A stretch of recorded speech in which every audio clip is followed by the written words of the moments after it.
Help me, boy. That you're all ready.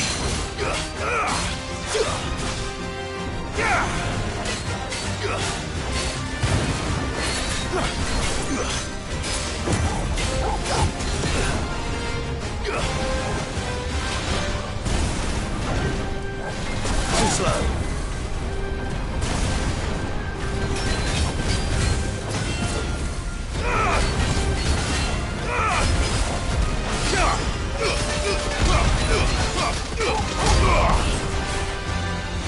Too slow.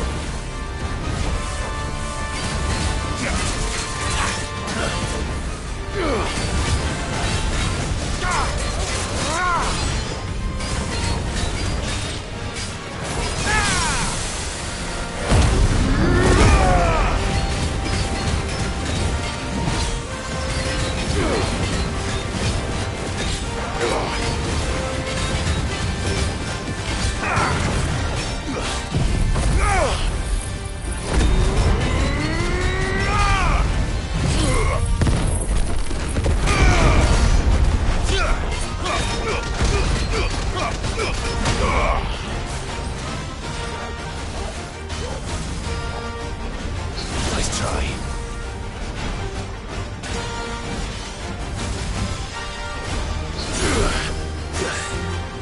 That's better.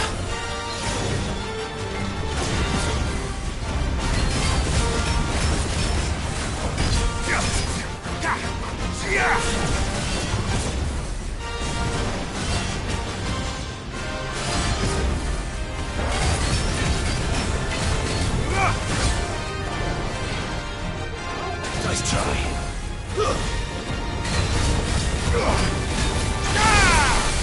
I needed that.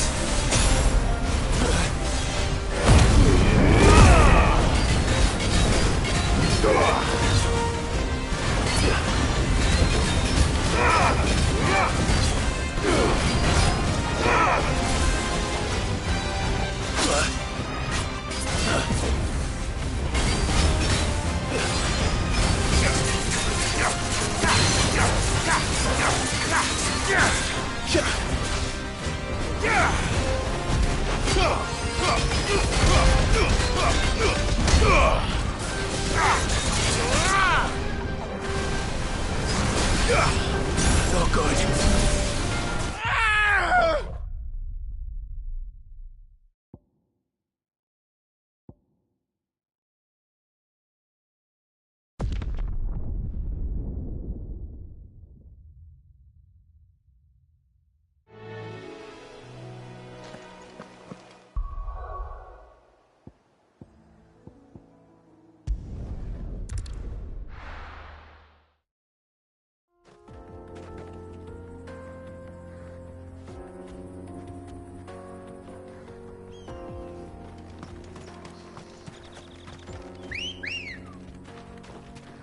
Ready, girl?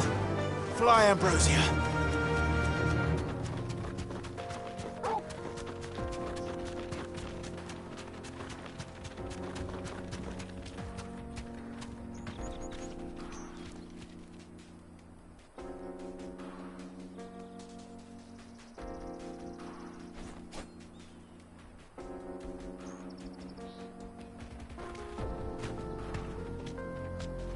Thanks, girl.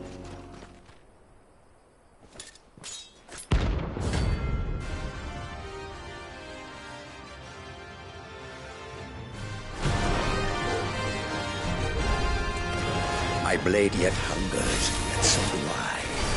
Come, let us feast on your flesh. Your feasting days are over. Nice try.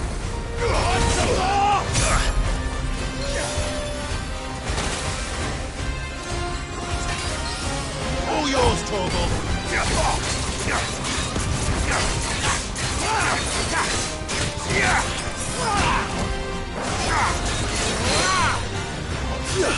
To me, Flame!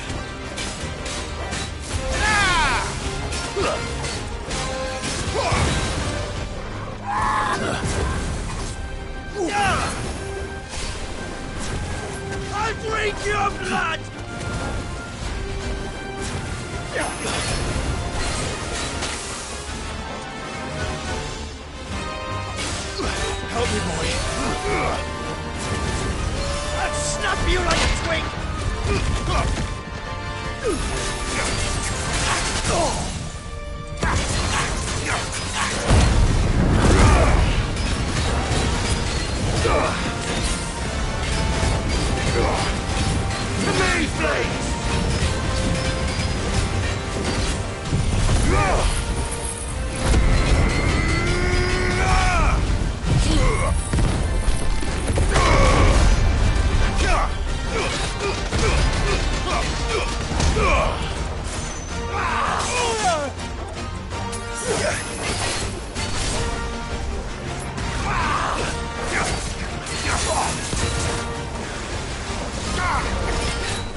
needed that.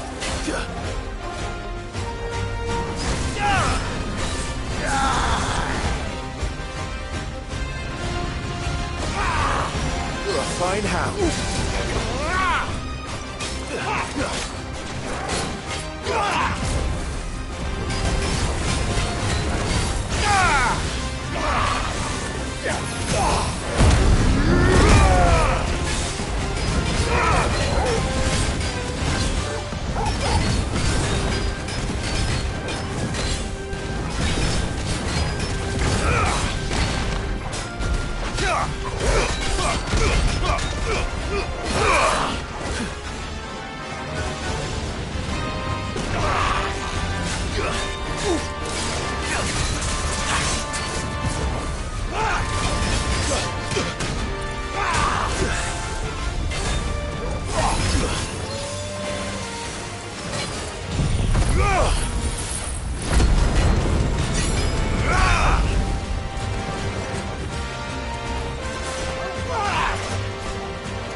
Nice try.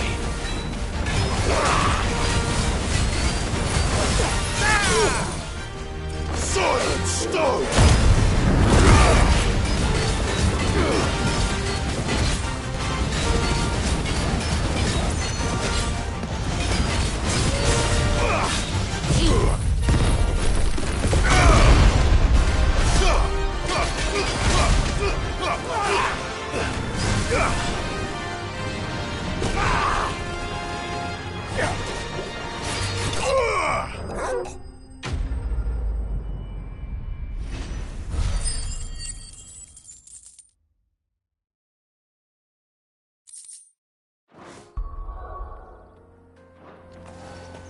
Those who kill for sport deserve no better.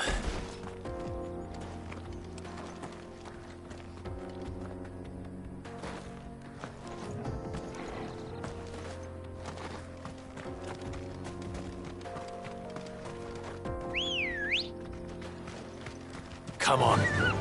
Run like the wind.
I'm telling you, it's true.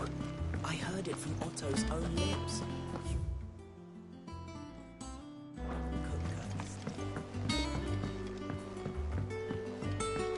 ever seen. Troops amassing at every border crossing.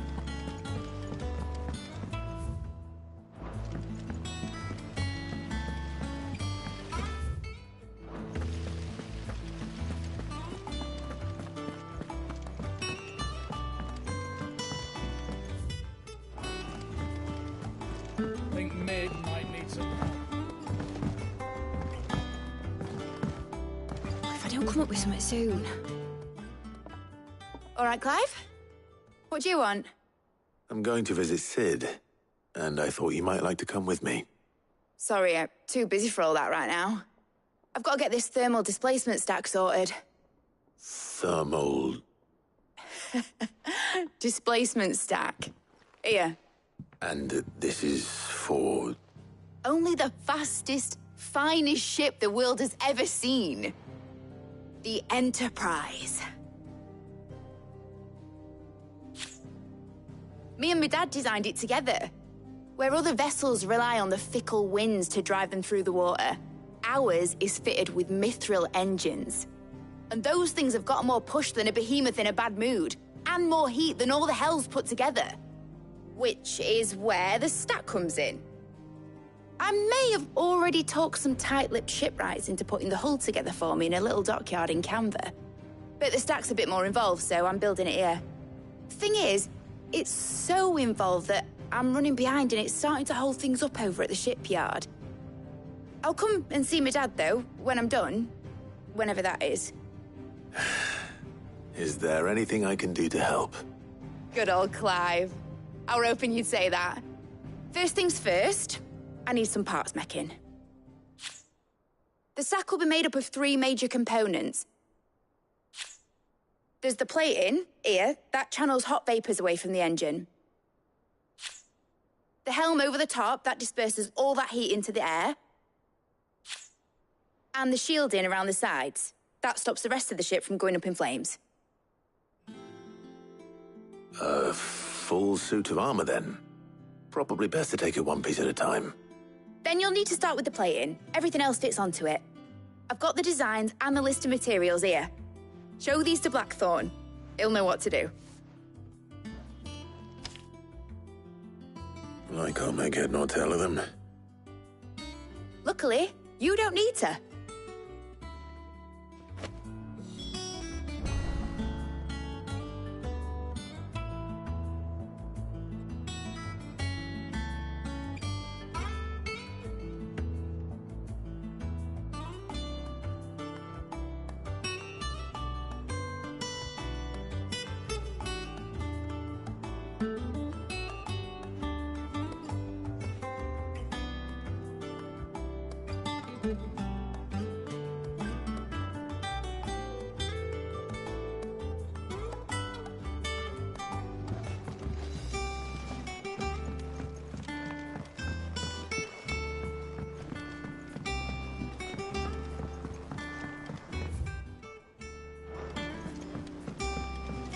Editors started reading books that don't have any pictures in.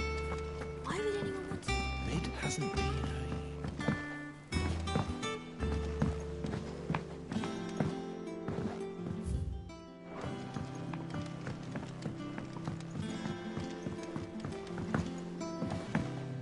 I went up to give some greens to the chocolate.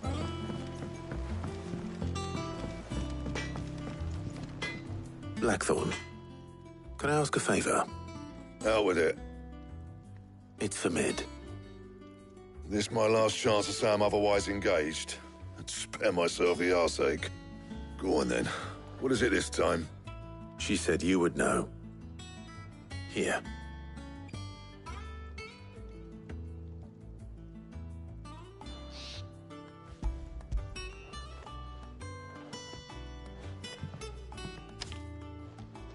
Krieger's Tates.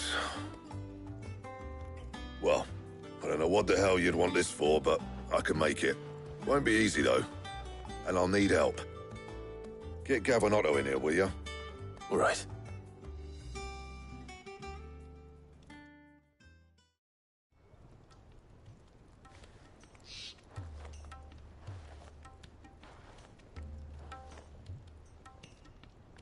So Mid's roped us all in here again, has she? Typical. Still, if that's what it takes to get her to visit Sid's grave, I'll do what I can. And, what is it we need to do, exactly? Take a look at this. It's this plating. The usual sword-grade steel won't work. We need something that can get very hot, very fast, and still keep its shape. That means an alloy. Something that won't break or buckle at the temperatures she's talking about. Which is where you lot come in. I need materials, and I've got my work cut out already. You'll have to fetch them. Now, there's a special kind of sand I'm after that you can only find out in the Velcroy. Stardust, they call it. As for the rest of the stuff, my usual supply should have it in stock. It just needs buying and bringing back here. Well, we'll get it done quicker if we split up. One of us should probably give you an hand collecting the sand. And the other can go and get the rest from this supplier. Right then. Well, make your minds up who's going where, and we can get this over with.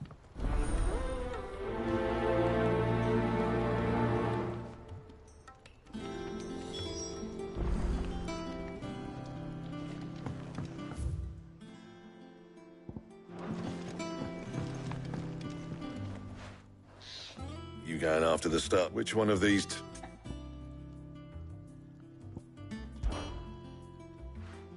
Gav. All right, then. There's a river that runs through the southern reaches of the Velcroy. It's the black sand that washes up on its banks that you're after. Southern reaches of the Velcroy, eh? That's down past Dalamil. I'll go and scout the place out. See about hiring us a wagon to bring the stuff back to. All right. While you're off having a paddle, I'll pick up the rest of this stuff from Blackthorn's supplier. Take... You two, eh? Fleece me. I like to see him try. In your own time.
Looks like I found the river. Now where's Gav?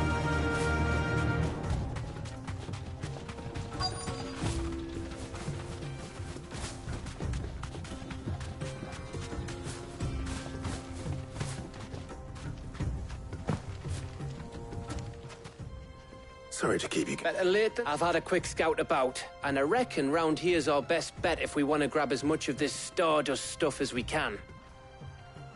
Don't know what Blackthorn's planning to do with it, though.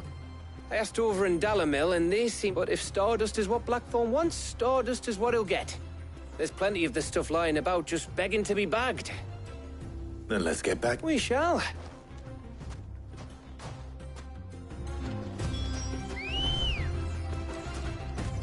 Good girl.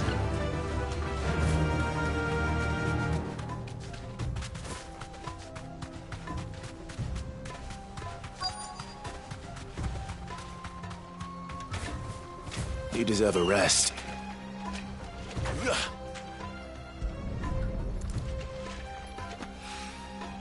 So this is Stardust. It just looks like black sand to me.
That should be enough for now. Let's see how Gav's getting on.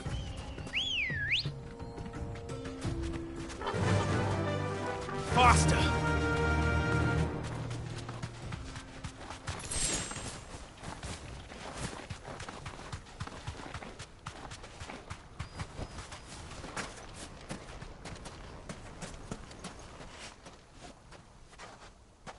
You finished? Enough.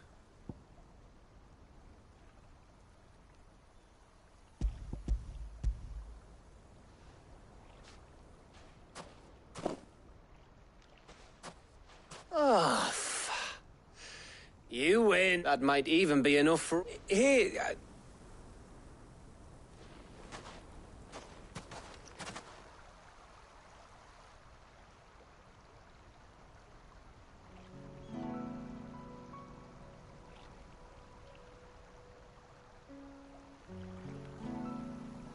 Feels like ages since we had the chance to talk. You know, man to man like. It does, doesn't it?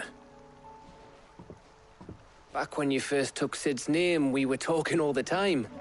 Working out what to do in that. There was a lot to work out. And there still is. Those shoulders of yours starting to feel the strain. Hardly ever see you around the hideaway nowadays. Always on some errand or other. You can take a day off, you know. Well, says the man who spends most of his time behind enemy lines. Only 'cause you keep sending me there. I know I can count on you, Gav. Likewise.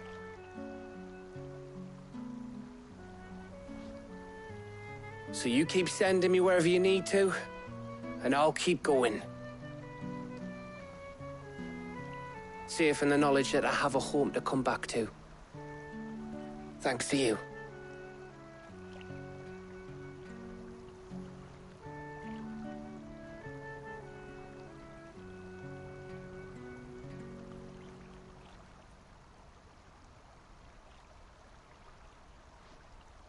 Right. That's enough soppy shite for one day. We'd better get this lot back to Blackthorn before he slings his hammer at someone. You go on ahead. And try to get... Oh, I plan to. After Blackthorn gets what he needs, of course.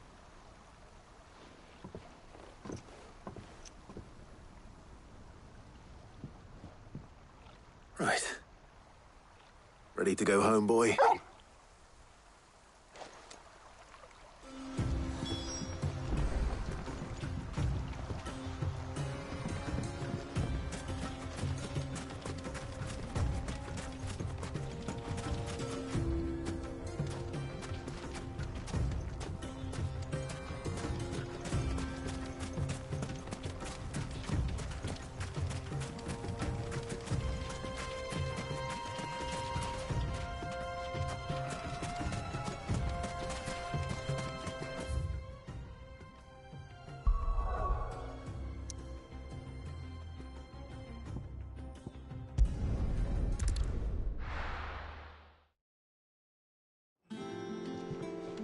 Let's hope this is all Blackthorn needs.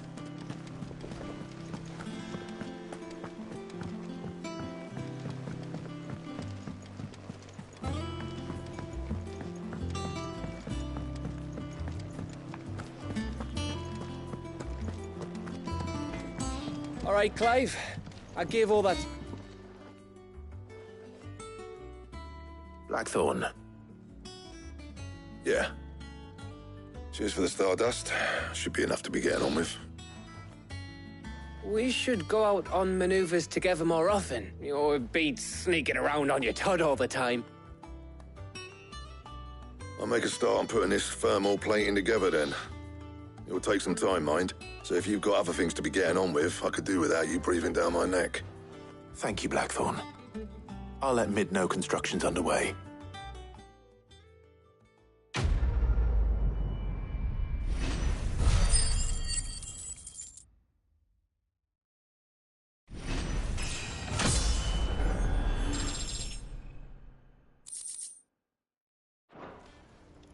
Suppose we'd better be getting back to work too. Give us a shout if you need anything.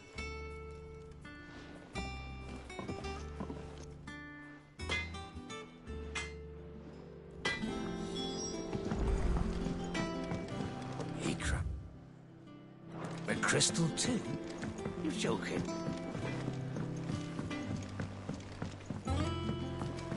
I went up to give some grease to the chocobo.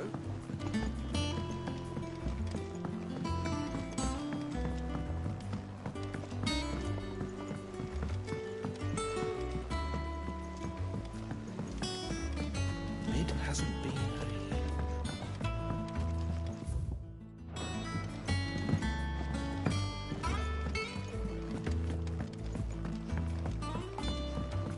Editors started reading books that don't have any pictures.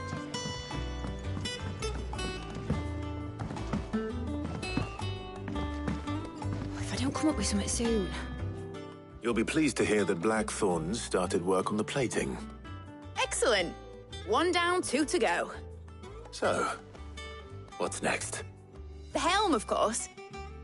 For this, we'll be repurposing fallen scrap. Salvage from the ruins? I thought that material was all but impossible to work. Ah, but we don't have to. I'm sorry.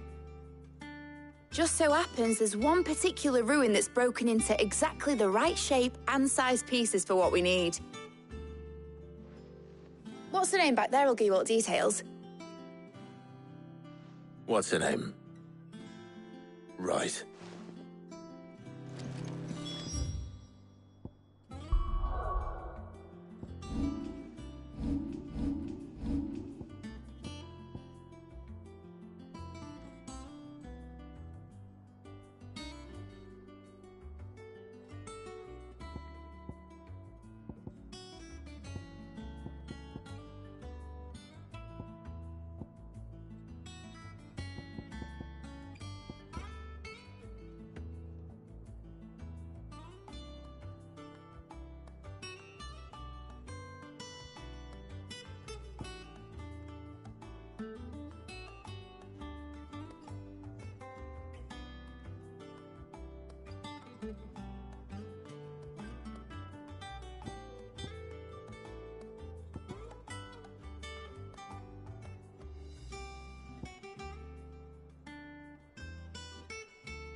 Oh, Sid, is this about the helm? Yes. Mid said I should speak with you. I'll show you the plans then. Here you see the mithril engine, in which mithril is burned to generate heat. That heat is then harnessed to produce motive force. Excess heat is dealt with by means of the thermal displacement stack, which disperses it into the surrounding air. Now, were we to rely on thermal plating alone to achieve this effect, the rate of excess heat buildup would far exceed the displacement coefficient of the plating. In other words, the reactor would overheat and eventually explode. This is where the helm comes in. It connects to the plating, you see, and serves as a sort of thermal sink to absorb all that excess energy. Our experiments have shown that fallen ceramics are remarkably thermophilic. They can withstand and absorb levels of heat far above anything we are able to make today. And not only that, they're also waterproof and immune to rust, making them the perfect material for our protective hood. Why, if sea or rainwater were to enter the reactor proper, it would vaporize instantly. The forces produced would tear the ship from stern to... You can stop there. I understand. Mid said we might be able to use parts of a fallen ruin. Where would I find it? Ah, yes. It's in Lorbert's Pass, near Lostwing. The thing is, well, I probably should have arranged to have the pieces we need brought here sooner. You see, a certain unwanted visitor has taken up residence there. It's no longer a matter of just walking in and taking them. It's, going to be considerably more dangerous than that. I see. Then I suppose I'd better deal with this unwanted visitor for you. Would that help? Oh, very much. Thank you, Sid. I'll gather my team and head there right away. We'll meet you outside the ruins.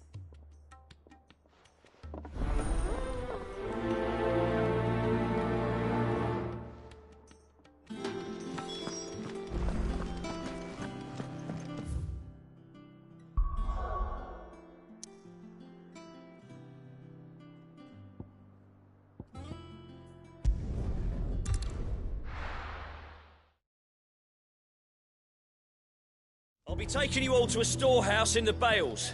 Leave anything you don't need behind.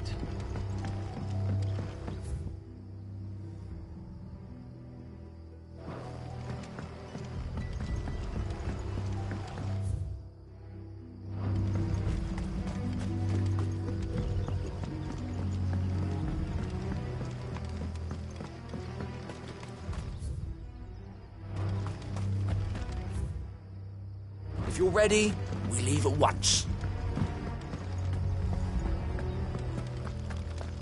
Come, my children, the reckoning is nigh.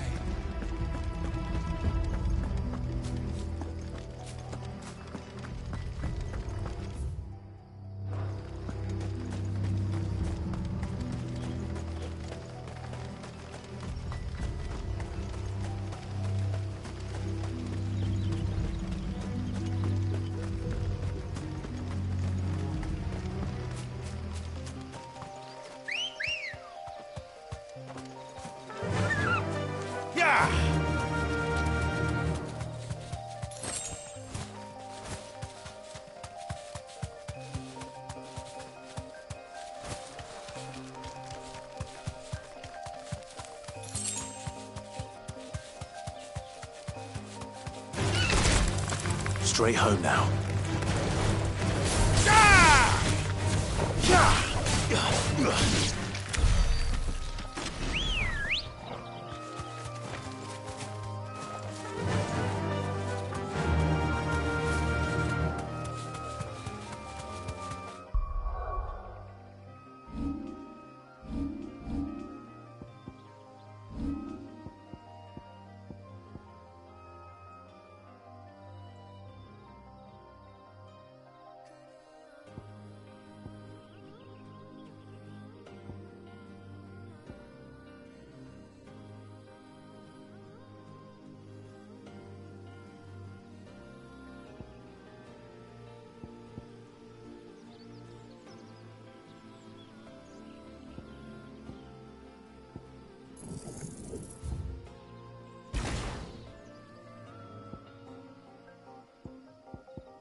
There you are, Sid. Thanks.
so much for coming.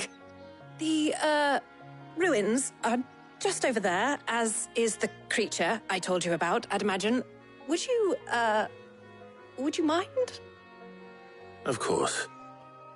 I'll be right back.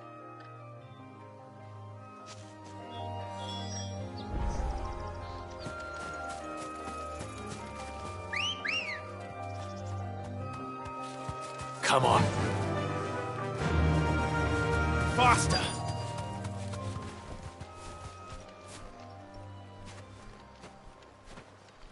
Anybody home?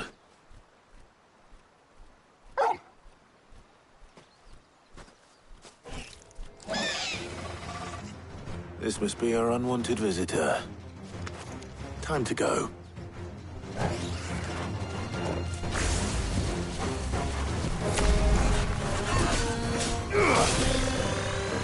Too slow.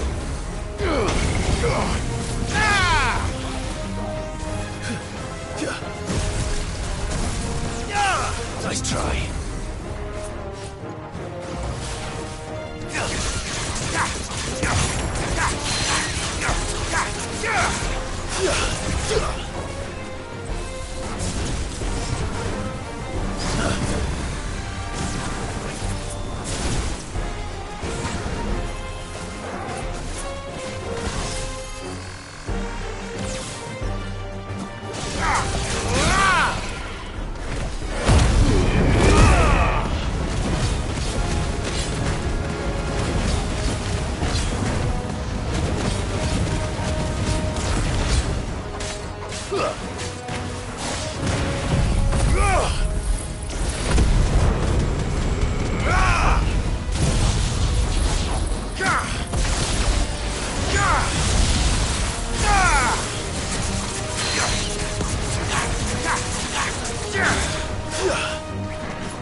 It's over.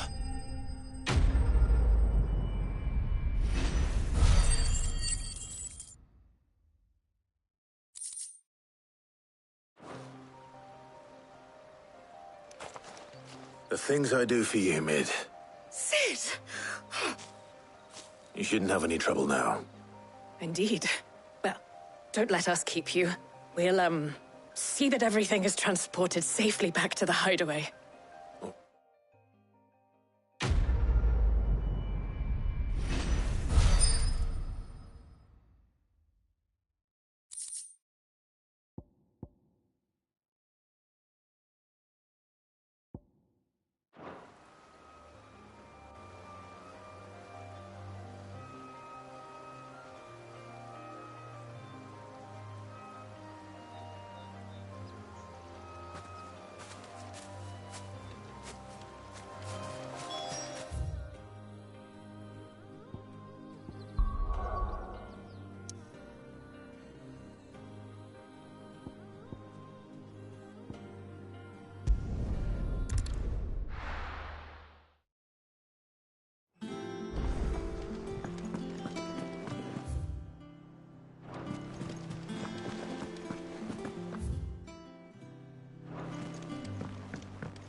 We're seeing troops amassing at every border.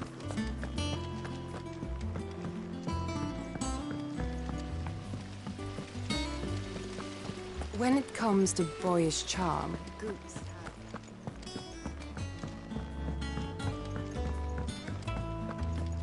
Think Mid might need some help. If I don't come up with something soon. Mid. Helena has recovered the material for the helm. Excellent. Another job well done. And just one remaining. Right. Right, the shielding. This one's a bit of a bugger. How so? The plating's enough to stop the engines going pop, but those things will still be spitting out enough fire to set the rest of the ship ablaze. Which is why you need proper shielding. A prison for the dragon's breath that's blazing away inside. I thought a triple thick layer of tempered steel might do it. Or more of the stuff that the Fallen use, but they'd both be too heavy. The helm and the plating are bulky enough as it is. Add any more weight and the whole ship would be at the bottom of the briny before we'd even started. I need something light. But I've racked my brains and I just can't think what would do it. Well, if I were in need of obscure knowledge, I know whose counsel I would seek. Harpocrates. Tomes? Yeah, well, I'd thought of that, obviously. I've got all the details written down here. Can you take this to him? See what he meant? Righto.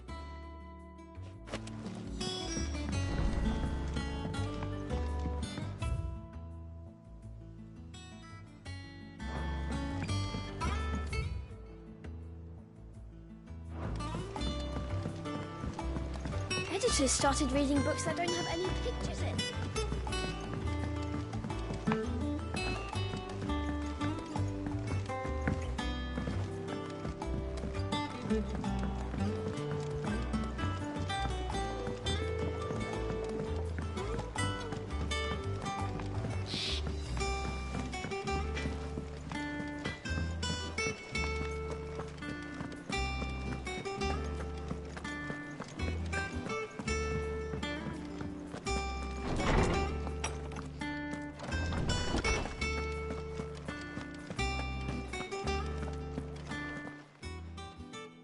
Harpocrates, do you have the moment?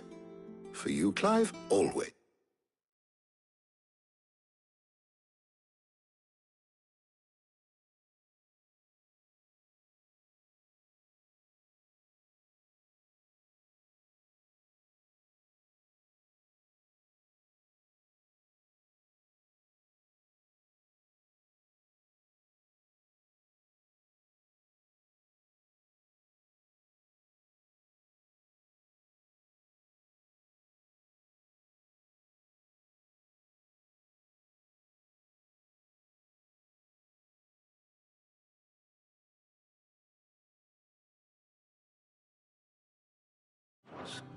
Well, actually, it's for Mid this time.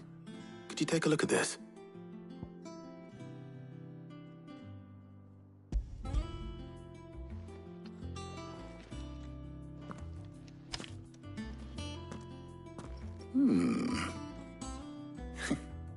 Shielding for a mithril engine? Whatever will that girl think of next? And what are these notes around the edges? She has some specific requirements for the materials. The shielding needs to be able to resist extreme heat on the inside, and yet remain cool enough on the outside not to set the ship alight, while also being light enough not to sink it. As you can imagine, she's struggling to find anything that meets her needs. I see. I wondered if you might know of a solution, or if you might be able to search the records for one. Perhaps it is not a different material she requires, but a different approach. What do you mean? Consider the lake we have made our home. Its blighted waters eat away far more quickly than fresh water or even brine, at timber and steel alike. And yet, we have made a home here from those very materials nonetheless. We have.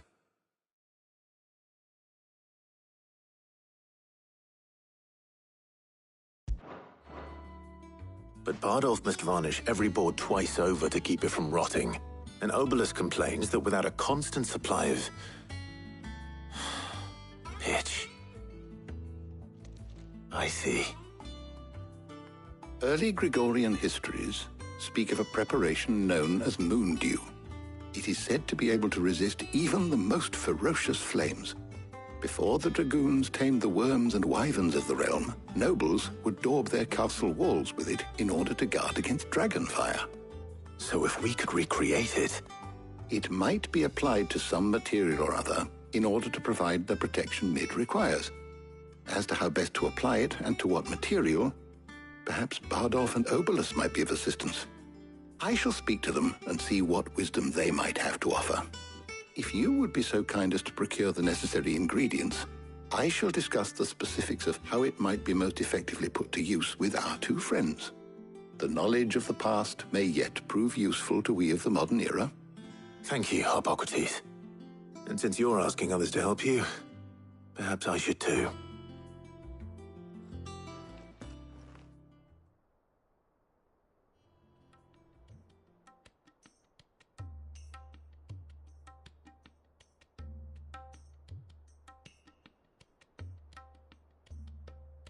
So you need a hand, do you? We do. I'll be heading to market for the ingredients we need. I could do with some help. And some company, too. The other can assist me in researching how best to prepare the shielding itself. Can we count on your aid? Always. Well, if Jill's game. Thank you. I am sure either of these fine young minds would prove indispensable in my research. I leave the decision as to who will go with whom in your capable hands, Clive.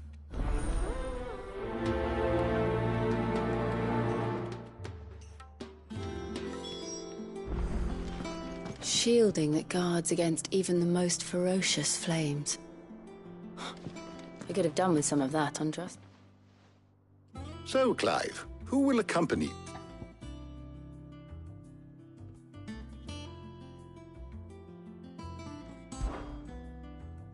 Very well. So then, what do we need to find?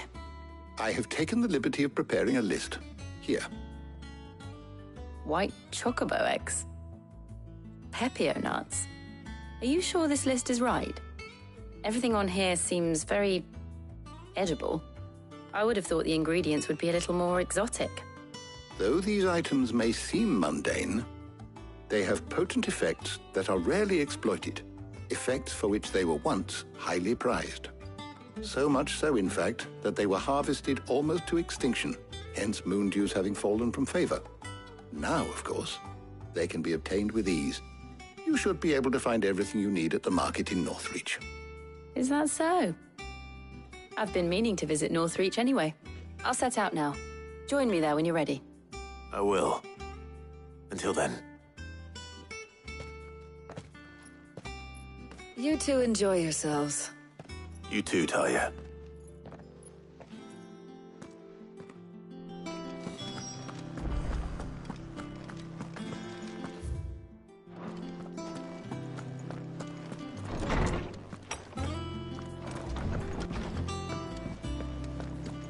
Thanks to Sid.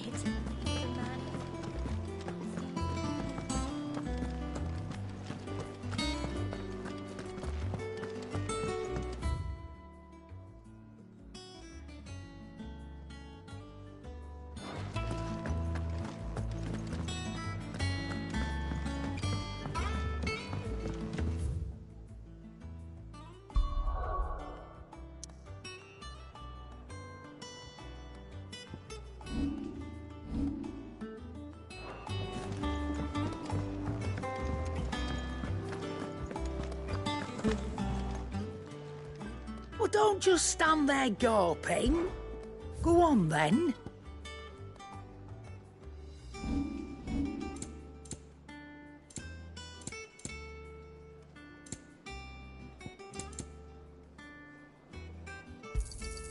You'll not find a better price than that. You're rubbing me blind, you know.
crack the crystal too?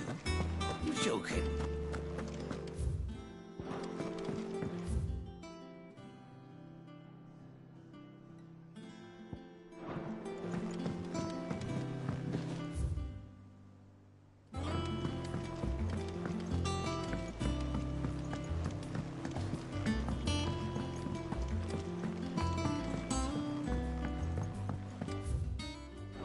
We're seeing troops amassing at every border crossing.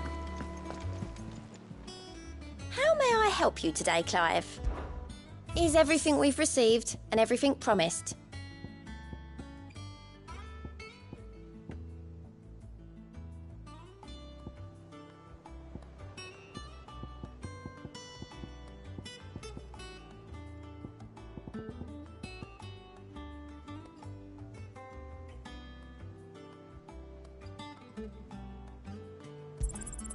All yours.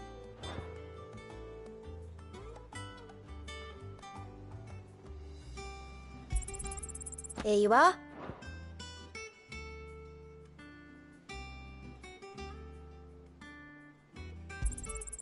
All yours.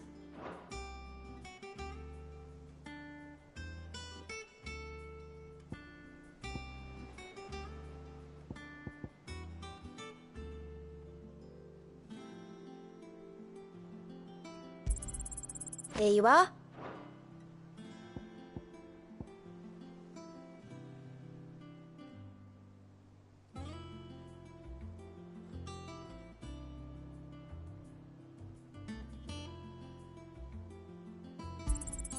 All yours.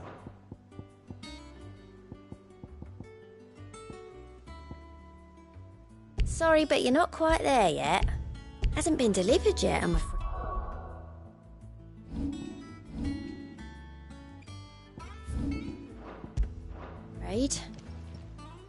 Oh, I wasn't expecting you. Best of luck out there, Sid. Fancy a look at the list, do you?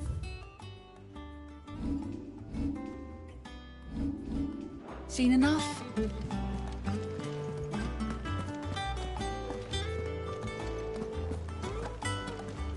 Ain't so bad stretching your legs once in a while.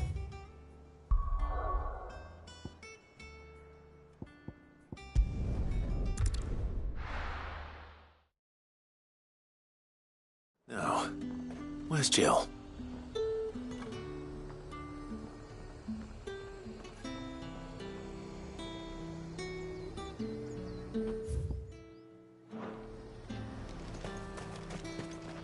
Do you see anything you like? And a fine, fine day to Keep them you. pilchards nice and chilled. I won't have... Are those Pepio nuts? Can have a tap. How goes the hunt for ingredients? I've only just started. I'm sure everything we need is somewhere amongst all these stalls, though. Why don't we split up and see? We'll take a couple of ingredients each. All right. How about you look for the Pepio nuts and some garlic? I'll find the other things we need. We can meet by the gate when we're finished. Up! You'll not find a bruised pippin in the... Fresh cuts! Come and get them before they're gone. We haven't much, but you're free to look. Keep fighting the good fight. Any friend of the innkeeper is a friend of mine.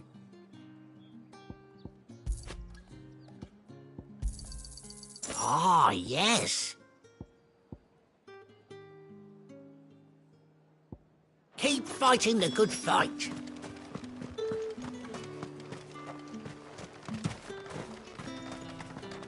Oi, don't touch anything.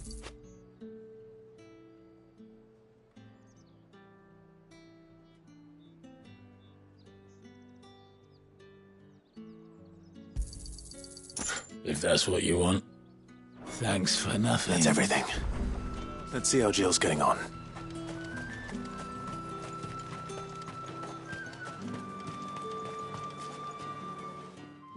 Did you find everything? I did. Here.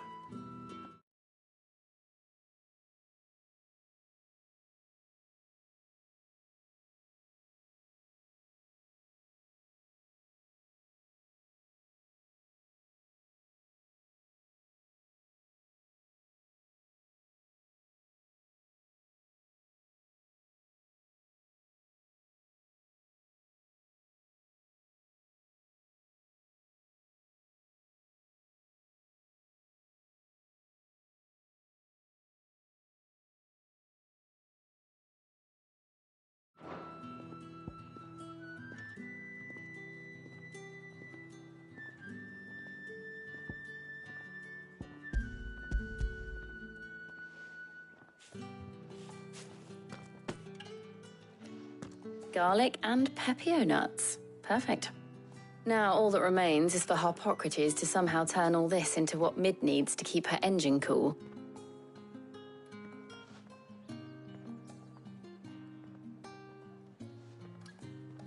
But before we head back, would you walk with me a while?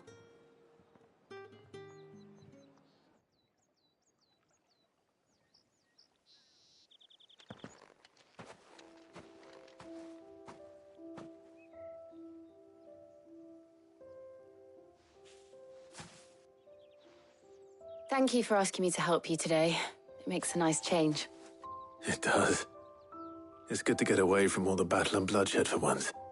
Just being here reminds me of when we were children. Do you remember? Walking down Market Street in Rosalith, taking in the sights and smells. How could I forget? What with Torgal's antics. Remember how his nose would prick up at the scent of sausages? He'd go racing away and we'd have to go running after him. We wouldn't catch you now, would we, boy? Was there anything you wanted to buy for yourself while we're here? There was, yes. Well, sort of. Molly in the kitchens told me about a place that sells particularly good pies. Thought you might like to share one with me. I would. Thank you. And I saw some bread.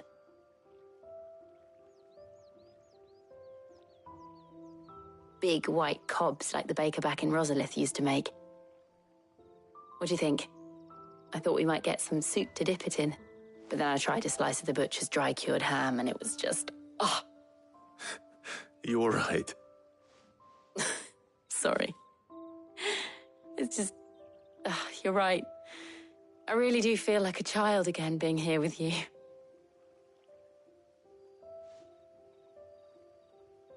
Clive.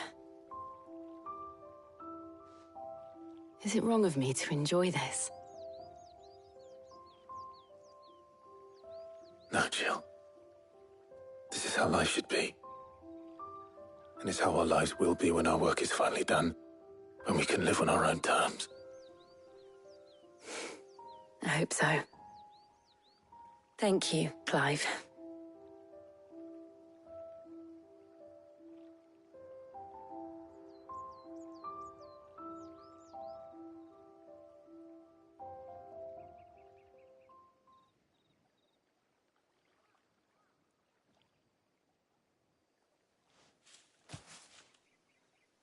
Well, I suppose we best be getting back. I need to give these ingredients to Harpocrates.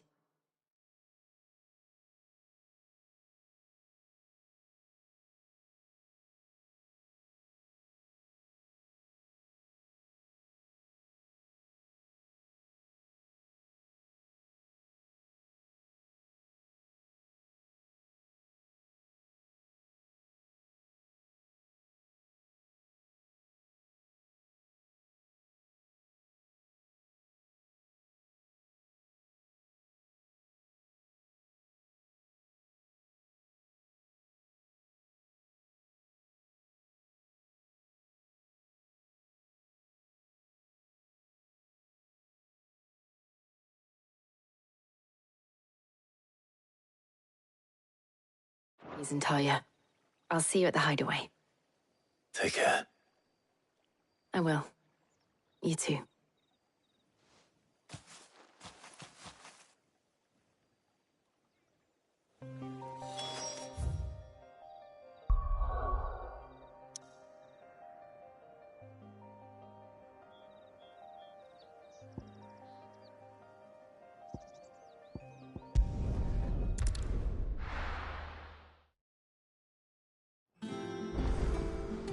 I wonder how Harpocrates is getting on with the moon dew.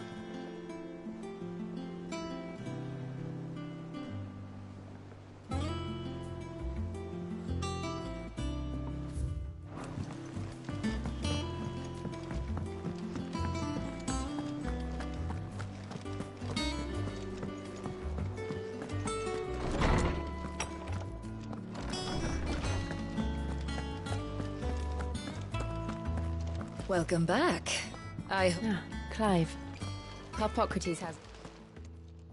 How's work on the shielding progressing, Harpocrates? Well, very well indeed. And thanks in no small part to your kind assistance. I was just explaining to Tarja how we might best go about preparing the moon dew. And now that we have all the ingredients, we may begin. You can count on me. I've mixed more than a few mysterious concoctions in my time. I'm sure you have. What about the shielding itself? Work is underway, under the watchful eyes of Bardolph and Obolus. Apparently, it'll be ready soon. Thank you. All of you. Right then. Jill, would you join me in the infirmary? Many hands make light work and all that. Of course.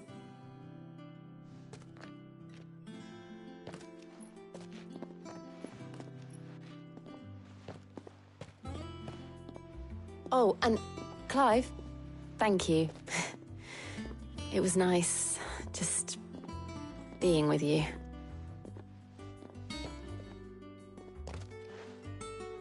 It appears our work here is almost at an end. A shame. I was enjoying playing the man of action for once. When both the shielding and the moon dew are ready, it will merely be a matter of applying the one to the other.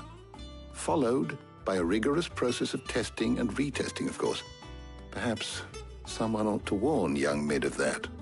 Leave it to me. Thank you, Hippocrates.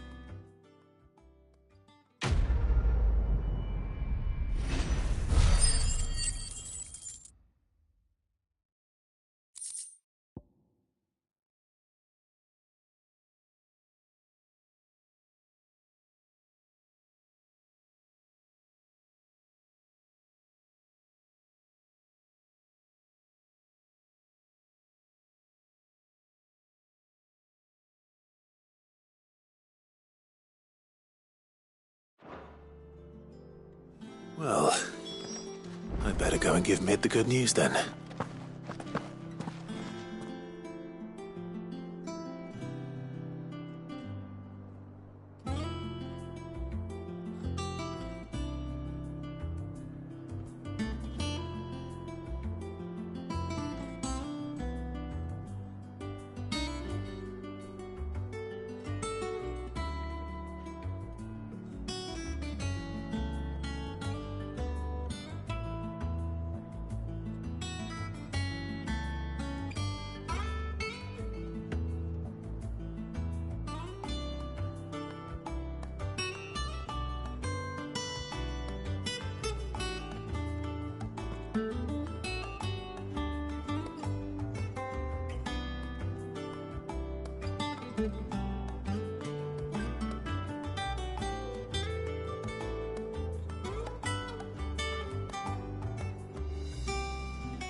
I went up to give some greens to the chocobo, and you know what it...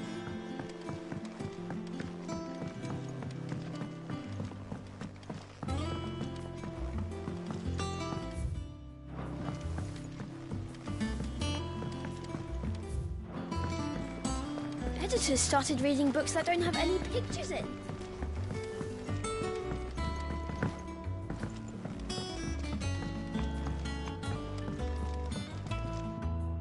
Sorry to keep you waiting, Mid. But you'll be pleased to know that work on the shielding is underway. You found something for it?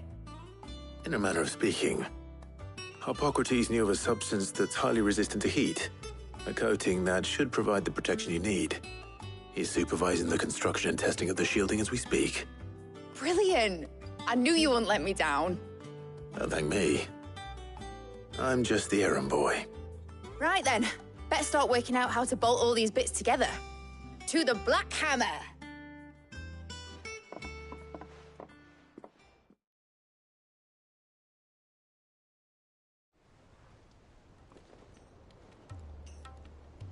You know, when I got into the smithing game,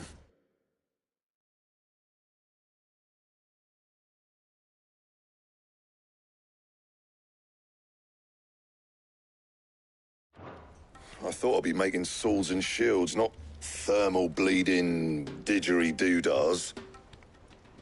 Displacement stacks. Same difference. Whatever you call it, I ain't putting it together in here. It's cramped enough as it is. Let's take this outside. Mid, you get all the parts lined up on the deck. I'll take care of the rest. On my way! Oh, and bring me the biggest hammer you can find. This is gonna require some precision walloping.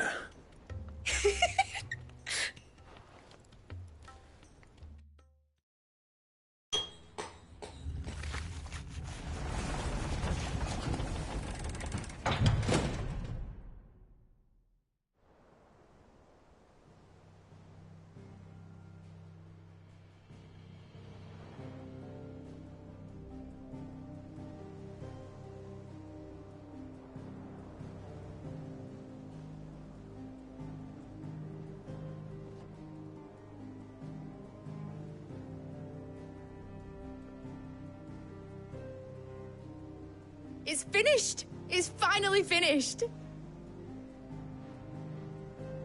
Thank fuck for that. I'll be feeling my hammer arm for weeks. Thank you, Clive, Blackthorn, everyone. That's one down and just 3 more to go. I'm sorry. Oh, didn't I tell you? The Enterprise has 4 mithril engines and we'll be needing a displacement stack for each. You don't mean... Don't worry. Now they've got a finished one to work off, my gang in Canva can build the rest. Good luck to them, I say. Right, I'm off to get a sling for this elbow. Any other work comes in, keep it to yourselves, eh?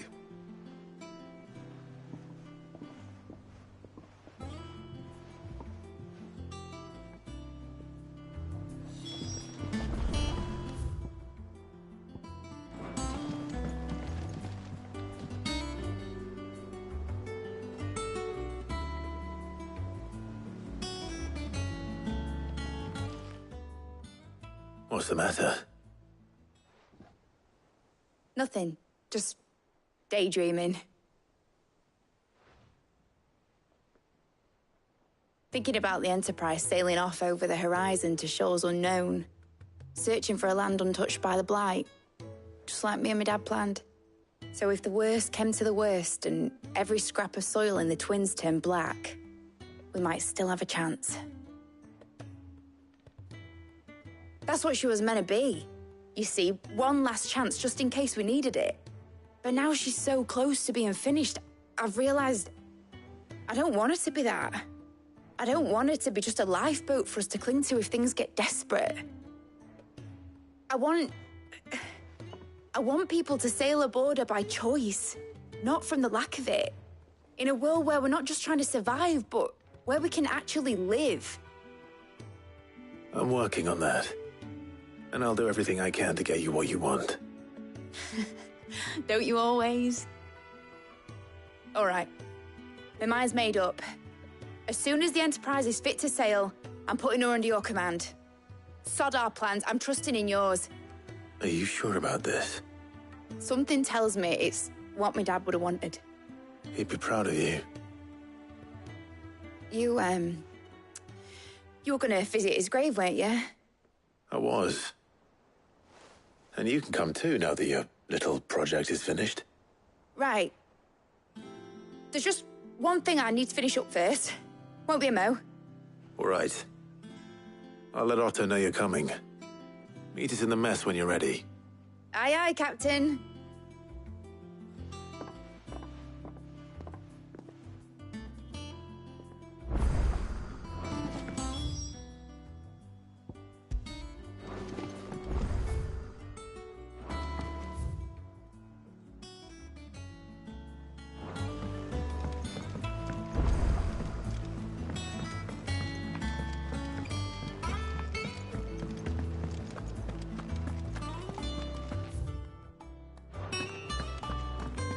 Crack the crystal too? You're joking.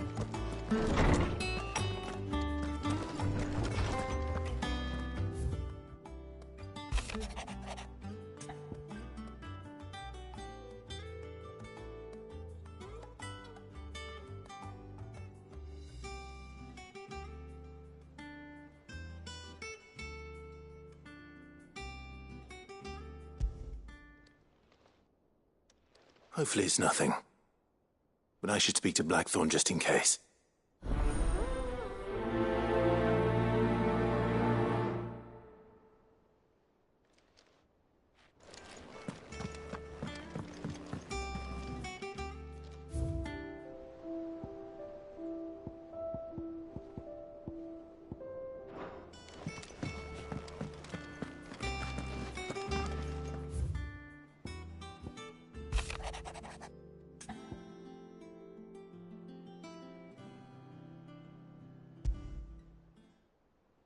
What could be wrong with Torgor? He seemed well enough when I last saw him.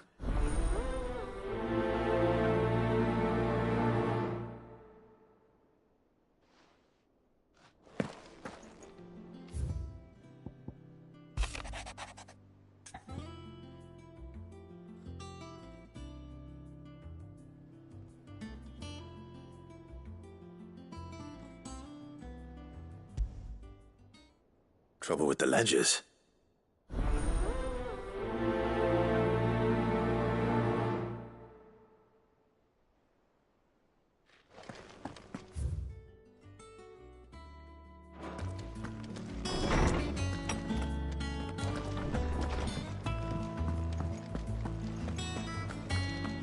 I heard what you told Nan about Kupka. Hopefully. I got your note. You think something's wrong with Torgor? So you can read. Congratulations. But I didn't say how we're wrong with him. I said something weren't right. He's not been eating me treats. He used to love cracking the bones from Molly's boiled brown, but now he won't so much as look at them. Didn't like him. Which is why I'm of a mind that his mind's on something else. You've not been working him too hard, have you? No harder than usual.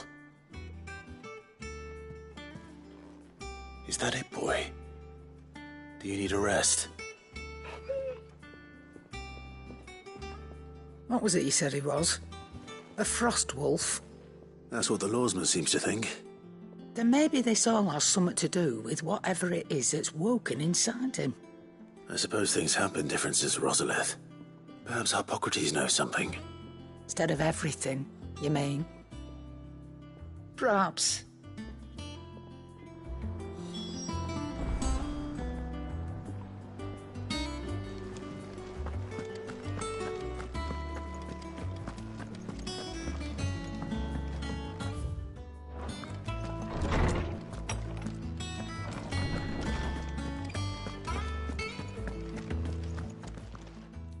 Lawsman, I need to ask you about Torgor. Something's not right with him. He isn't ill, is he? I don't think so.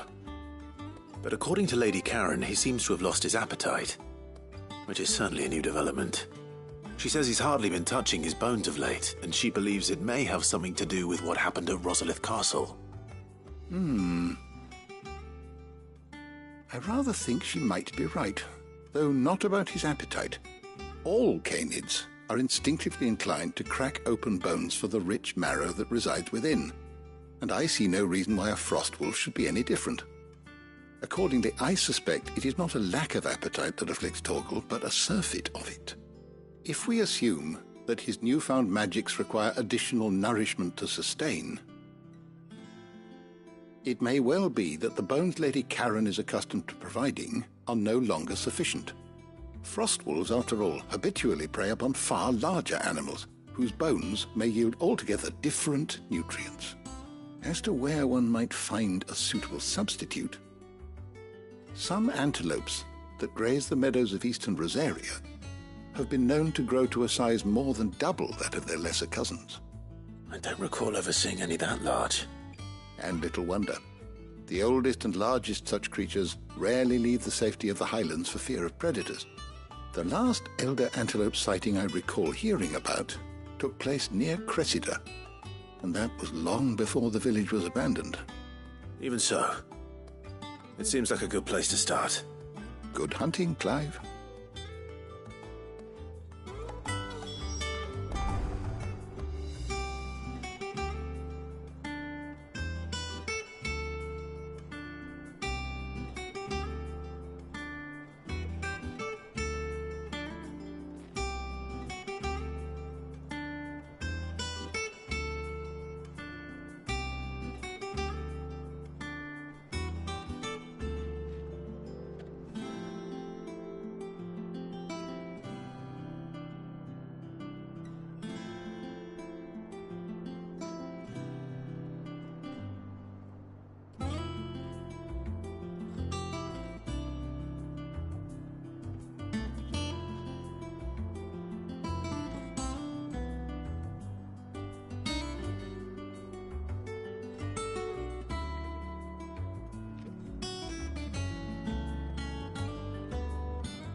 Blackthorn, do you have a moment? Not really, no. This won't take long. I just wanted to ask how you're getting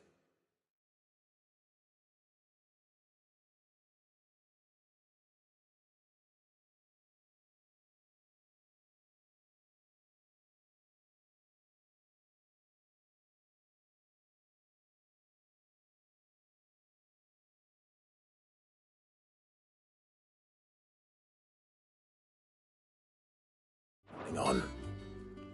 August was worried about you, that you might still be doubting your craft, even after learning the trick of that cuirass.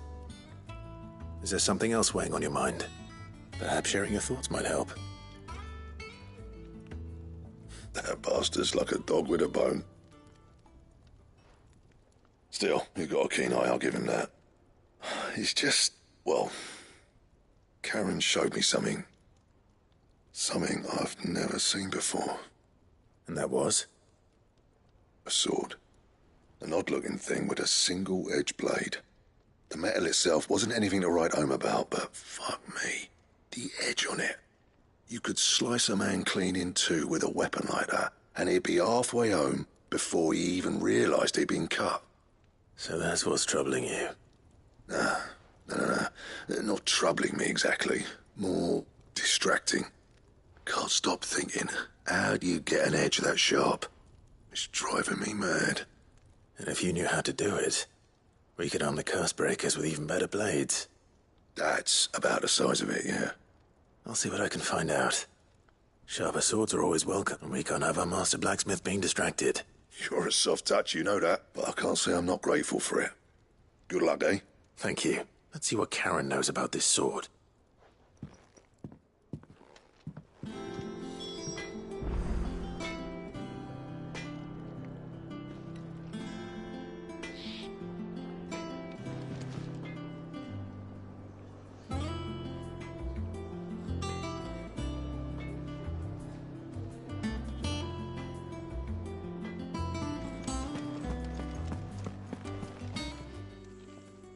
You're looking well, Karen.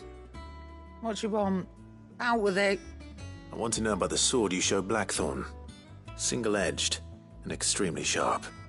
Running around after him again, are you? I suppose I am, yes. But I need to help him find out how to work an edge like that. It's driving him to distraction. Little wonder, I suppose. There's not many like that make it as far as the twins, and those that do go straight into private collections. Which made it nice and easy finding a buyer. Can you tell me who bought it? Where is it now? You think I tell people who my clients are? Suppose you're not likely to go nicking him off me, are you now? Fine. If you stop mooning at me like that. Lord Ignac's the man you want. Delmeckian bloke. Collects weapons and the like. And he's got more money than sense, which is why he's one of my favourite clients. Reckon he'll still be at the inn in Dalamil, where I left him. Thank you, Karen. Oh, and he's a touch eccentric, if you take my meaning. I appreciate the warning.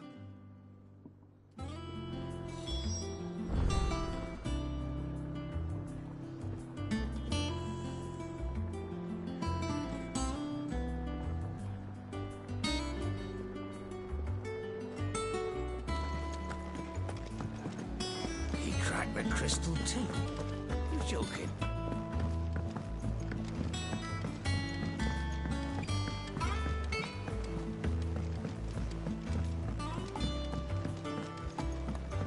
Mid told me she was building a ship.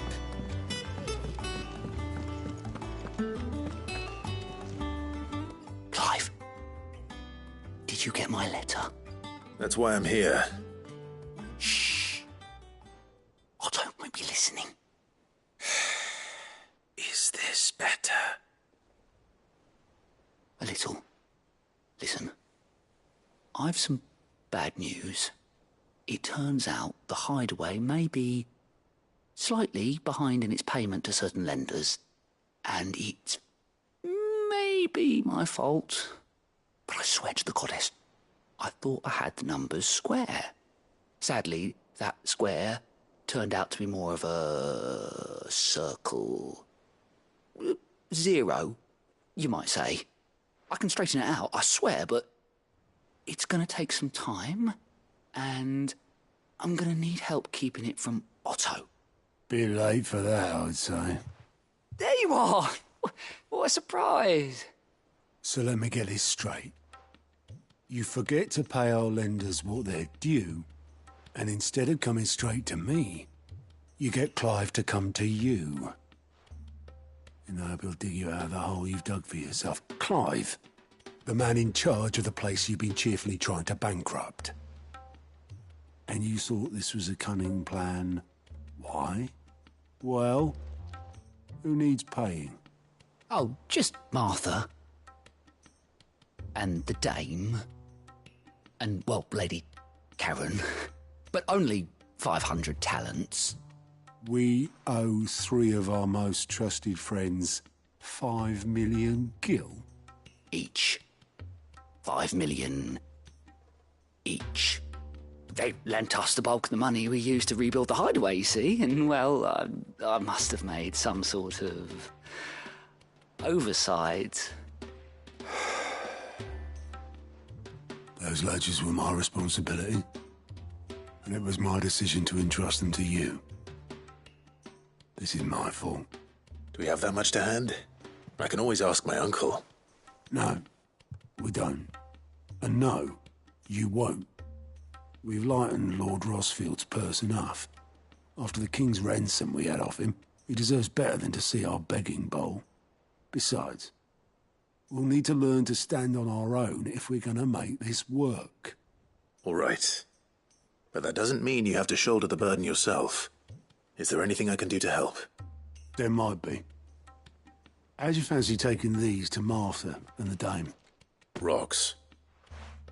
Rocks, he says. Worth 1,000 talents apiece, these are. A little something Sid and I set aside for when times got lean. And I reckon 15 million in overdue debt probably qualifies. I just hope our associates' eyes are a bit more discerning than yours. I'm sure they will be. Should be me making the rounds, really. But you know how it is with this place. Orders to bark, arses to wipe, and all that. I know. Which is why I don't mind going in your place. Go.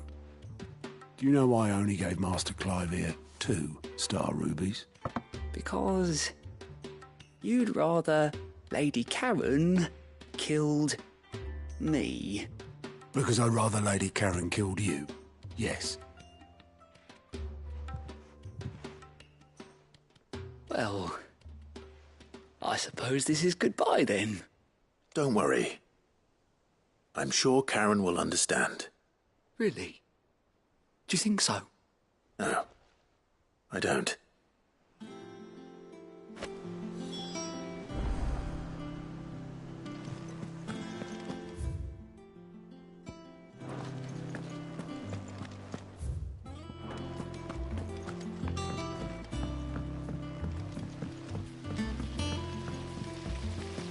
When it comes to boyish...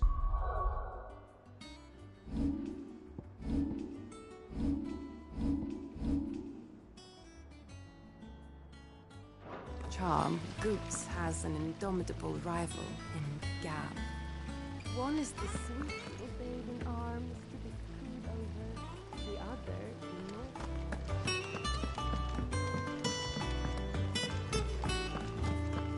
Think Mid might need some help,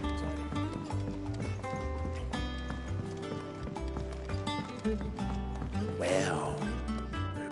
Here, Sid. Reckon you might be just the man to help me out of a bit of bother, if you've a mind to. Let's hear it. Well, it's about this alembic the chief's got me making. Lovely bit of kit it is. Bunging a solution you want splitting, and it will separate it out, just like that. Problem is, it won't always get rid of all the impurities. And with some of the stuff we need it for, that ain't good enough. Which is why I've been looking for something to filter the liquid we'll be cooking off. And that's where I was hoping you could help me out. I imagine Ty could get some use out of this alembic too. Distilling medicines and the like. All right. Why not? Proper job! So what exactly do you need for this filter? Nothing but bomb ash'll do, says the chief. Gave me a sample she'd obtained from the university stores. Couldn't believe my eyes. You pour the blackest blight water through it, and it comes out clear as a mountain stream. So, I did a bit of reading about where I might be able to get hold of some. And do you know what I found out? It's only the blimmin' bones of a bomb king. They leave them behind when they die, see? I take it that's where I come in. If you wouldn't mind. I saw a billet on the hunt board for one just the other day. Would have gone myself, but, well, fighting dirty great balls of flame ain't exactly my forte.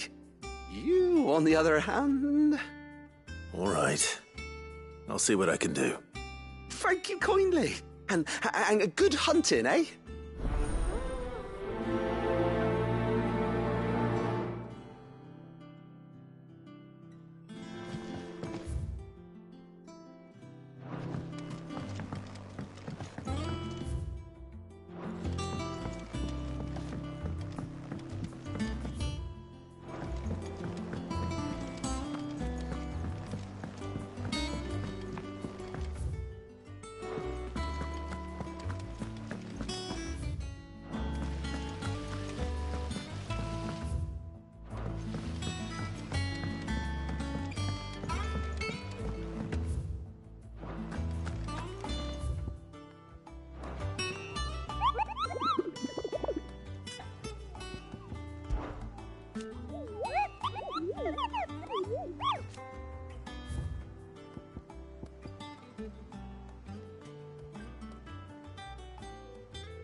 Be safe.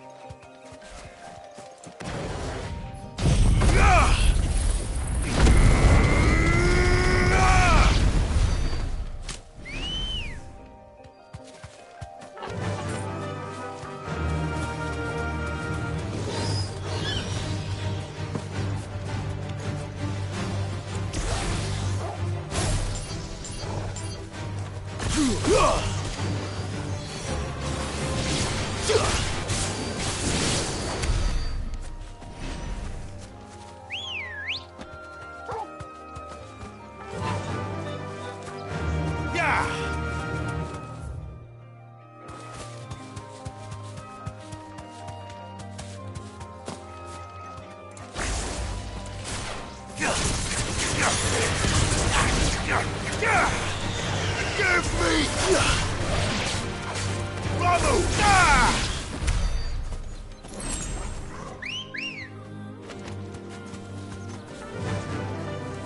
Fly, Emperor.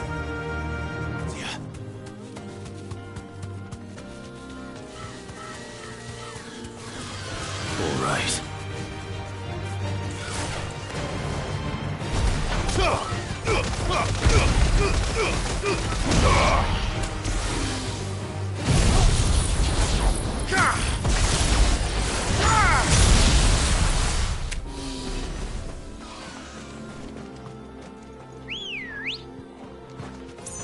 Let's go.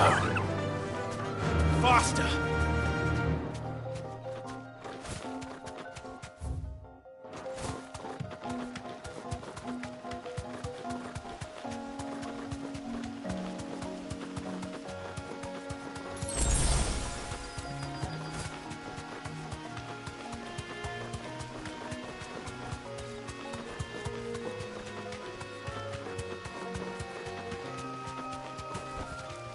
I can walk from here.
What we have here.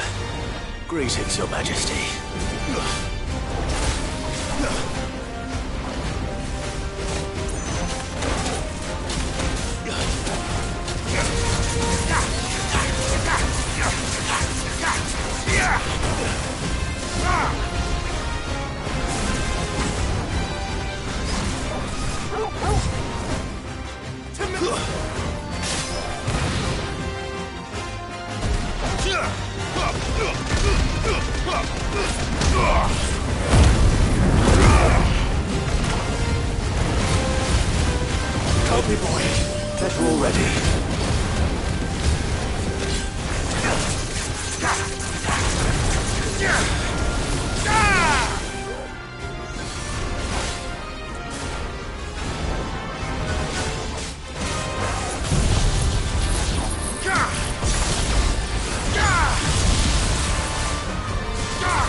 Nice try.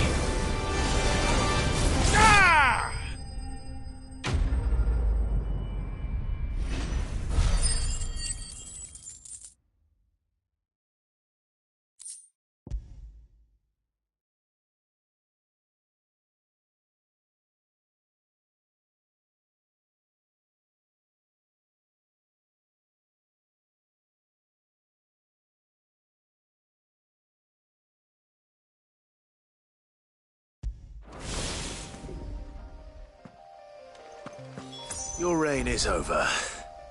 Now to collect the ash. I should probably have brought a bucket.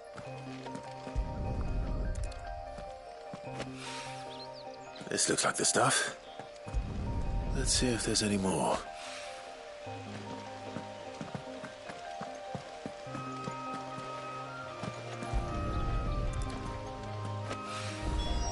That should do it. If the wine needs more than this, he can fetch it himself.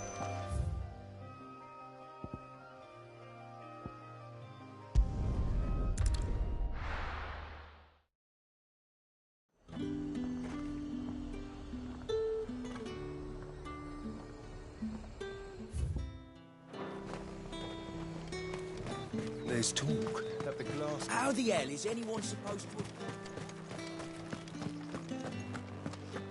Citizens are free to come and go as they please. Checkpoint's open to all. You'll find a little beyond North Reach, though. Did you hear? The gates to heaven open. I want to see you, Elite. It's all right. What am I going to do without sweet water and oil of talc? Milady, I come bearing gifts. Gifts? Whatever is the occasion.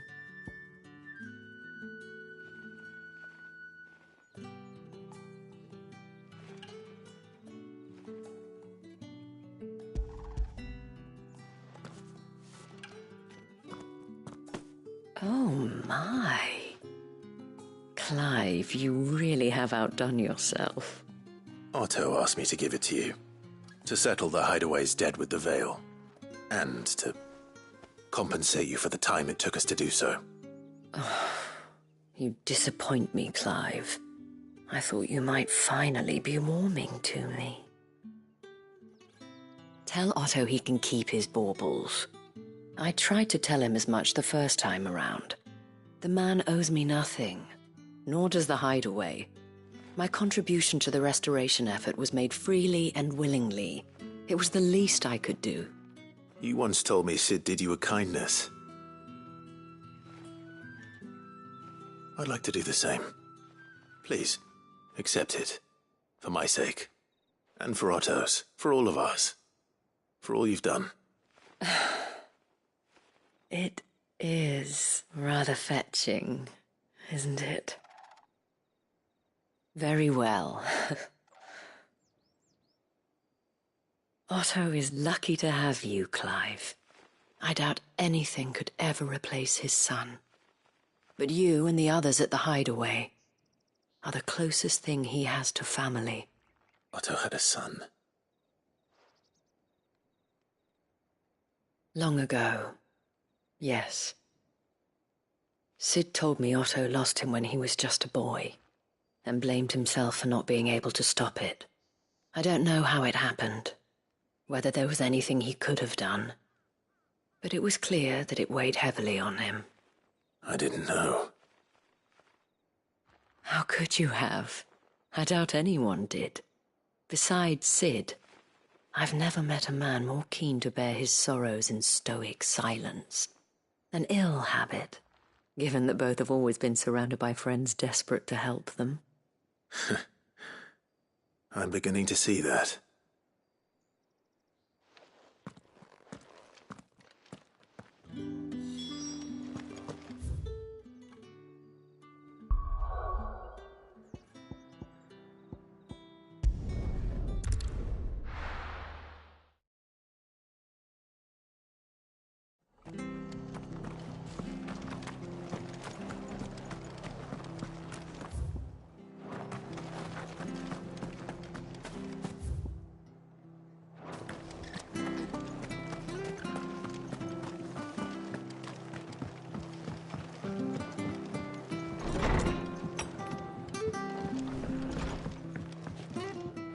Clive! I wasn't expecting to, but it seems we still owe you a considerable amount of coin for your help with our rebuilding efforts.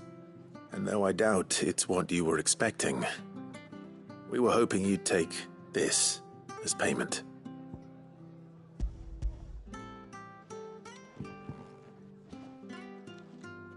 A star ruby? I can't accept this. It's worth at least twice what you owe me. More if you can find yourself the right buyer. Think of the difference as interest. Interest? If word got out I charged that much, no one would ever borrow from me again. Anyway, why are you the one here asking me about this? I'd have expected Otto. Bit much sending the Lord Marquis out to settle your debts, isn't it? The old goat working himself to death again? Something like that. Most days I think he's the only reason the hideaway's still standing. Same as always, eh? Back when the place was nothing but a twinkle in the eye of a recently retired Lord Commander, word is he was the first one Sid reached out to. Probably knew that without his strong arm and level head, the idea would never get off the ground. Sid may have been the face of the hideaway, but Otto's always been the backbone. And when Sid passed away, we were all worried that would be the end of it. That Otto would just give up. His death was hard on everyone. But it must have hit Otto hardest of all. But he didn't give up, did he? Quite the opposite, in fact. If I recall, he was the one who nominated you as Sid's replacement, and rallied the rest around you. I reckon what he saw in Sid, he saw in you too. And don't we all? Doesn't hurt that you're half as stubborn and twice as handsome, neither. That, and you keep good company. I suppose I do.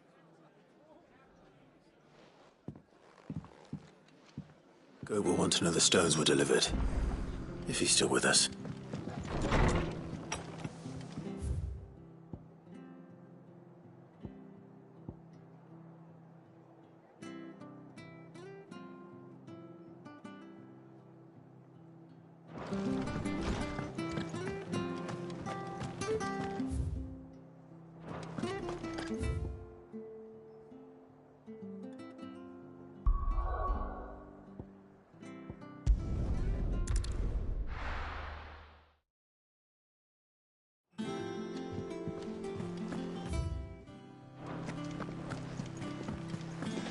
Is that the thing Tomes helped with? Mid told me she was building a ship.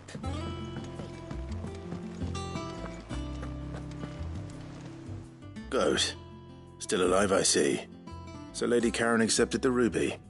Ah, about that. I tried my best, but she was just too stubborn to take it. She threw it right back in my face, in fact, and told me I could stick my stupid stone where the sun don't shine. Karen refused payment.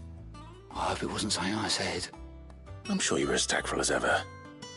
Let me see what I can do. Oh, wonderful.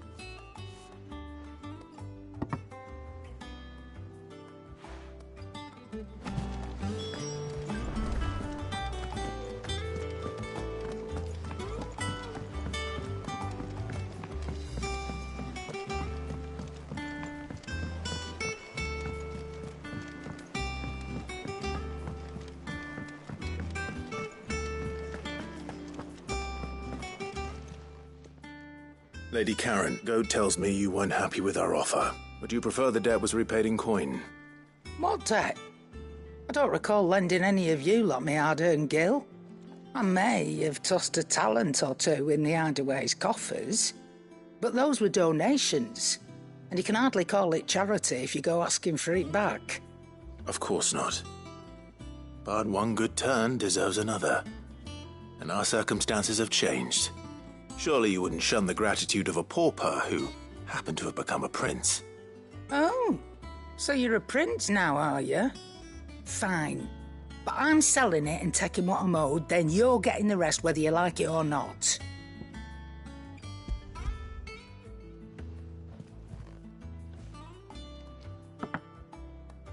Where'd you even get this? A decent trader might nab 1,000 talents for a star ruby. A canny one, meanwhile, might claim it were nicked from the belt of Sid the Outlaw himself and ask twice as much. Might be I already have a buyer in mind. Might be you even know her. The fine continental maid whose beauty's only eclipsed by a guile in commerce. You wouldn't mind, would you? Not at all. Just be sure to tell her that it's always a pleasure doing business.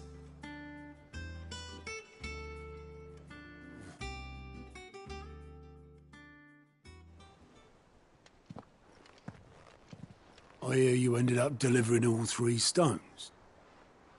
Thanks to this lump, I sometimes wonder what I pay you for. Speaking of which, I still haven't been paid last month's wages. Oh, so you remember what's owed to you, then? Get your ass behind that disc of yours and don't get up before those ledgers are square. Right away.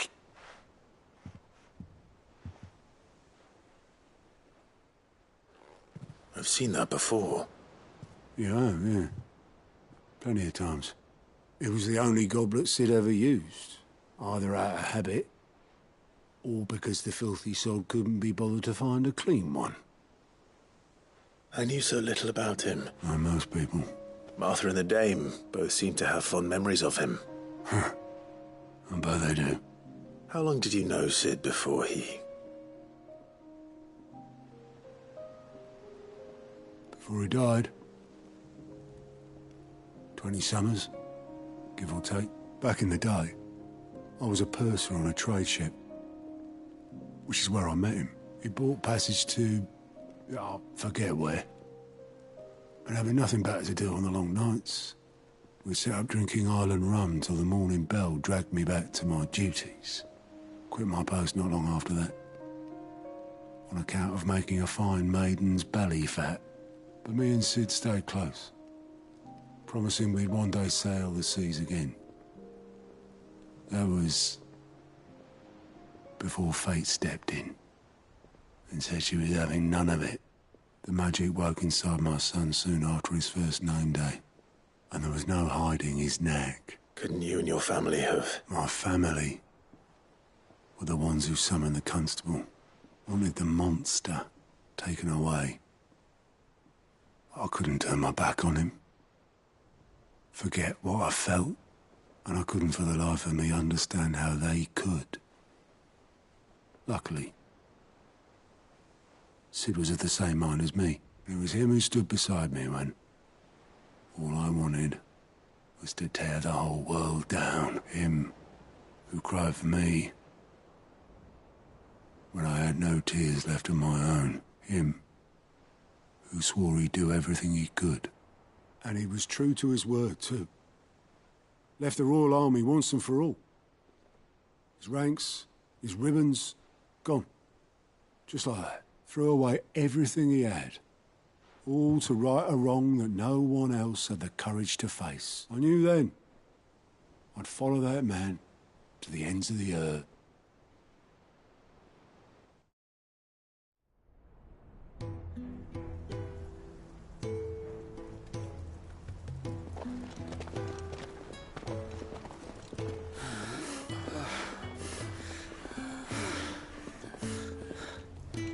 He was always too clever for his own good, was Sid. Saw the world for what it really was, while the rest of us were content to go along with the lie we were shown. And it can't have been easy, bearing that burden alone.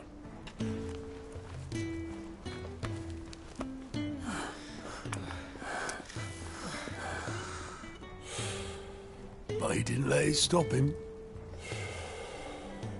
He never lost faith in what he believed was right. And that gave us faith in him. Faith he'd steer us true. So I swore to myself that I'd always be right behind him, ready to catch the stubborn sod, if ever he should fall.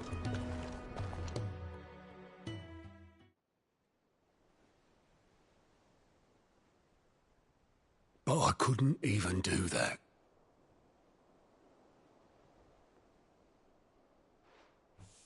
Ignore me. Just the ramblings of a tired old man.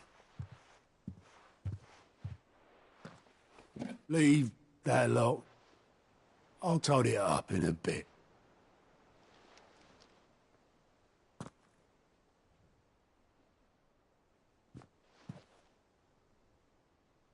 This is Sid's handwriting.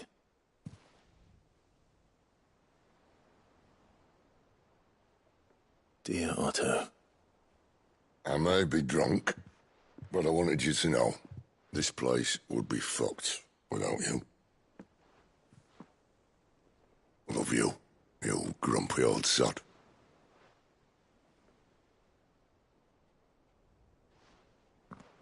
This note. Hmm? What about it? Sid was right. Without you, we'd all be lost.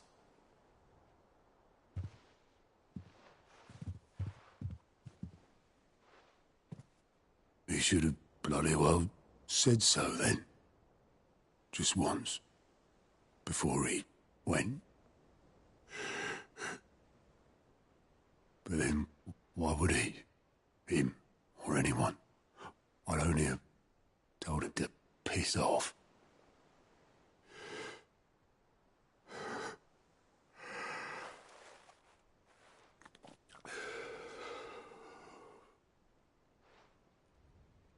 You're wrong, though. Both of you. It was never just me keeping the hideaway afloat. It was all of us. I just shoved people in the right direction, and I barely seem to be able to do that anymore.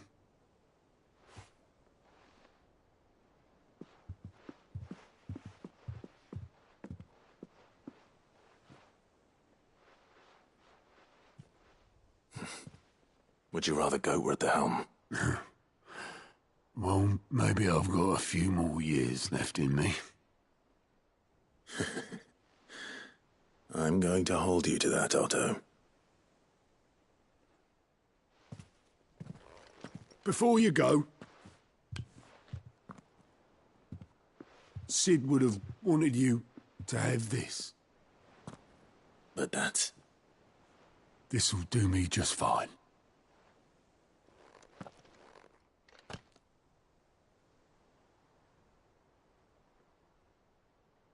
Thanks for the ray of sunshine.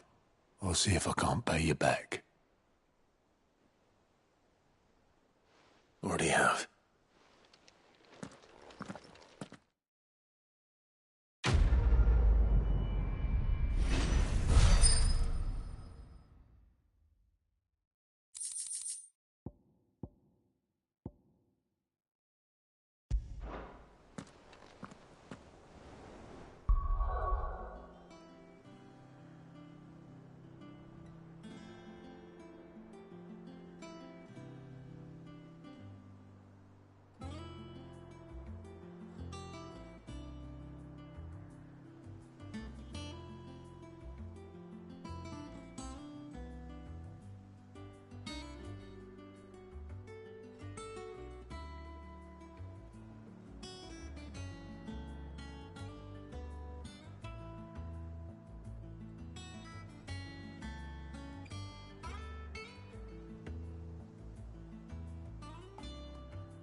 Mid told me she was building a ship.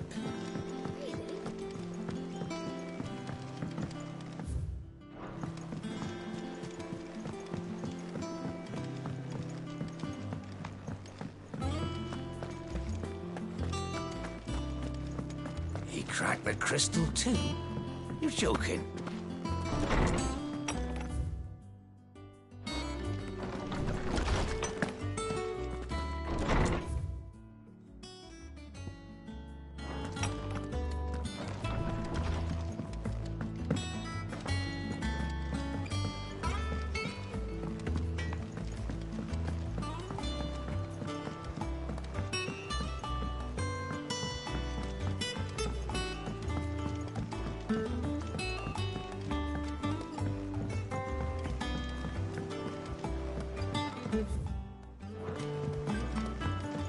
Wish I could take one of our birds.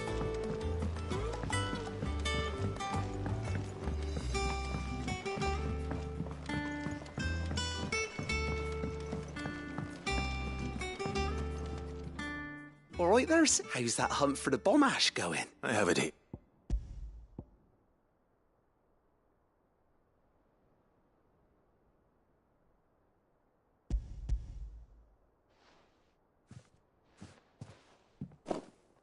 That's the stuff.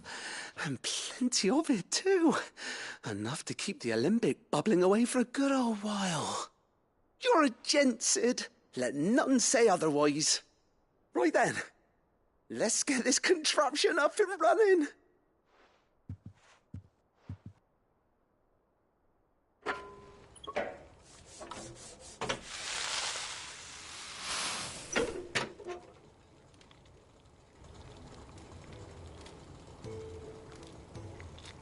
There we have it.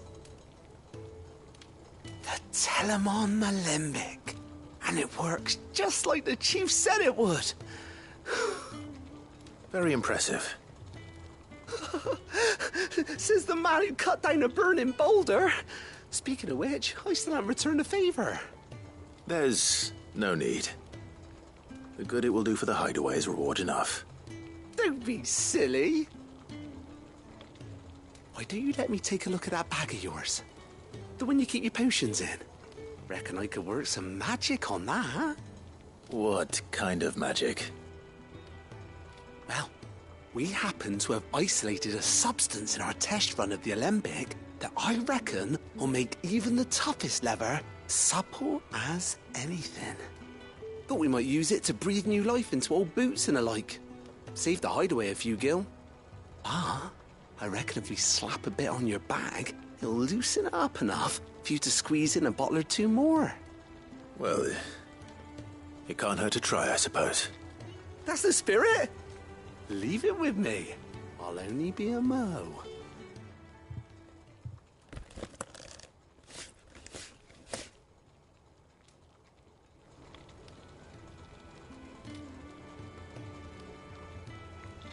Well?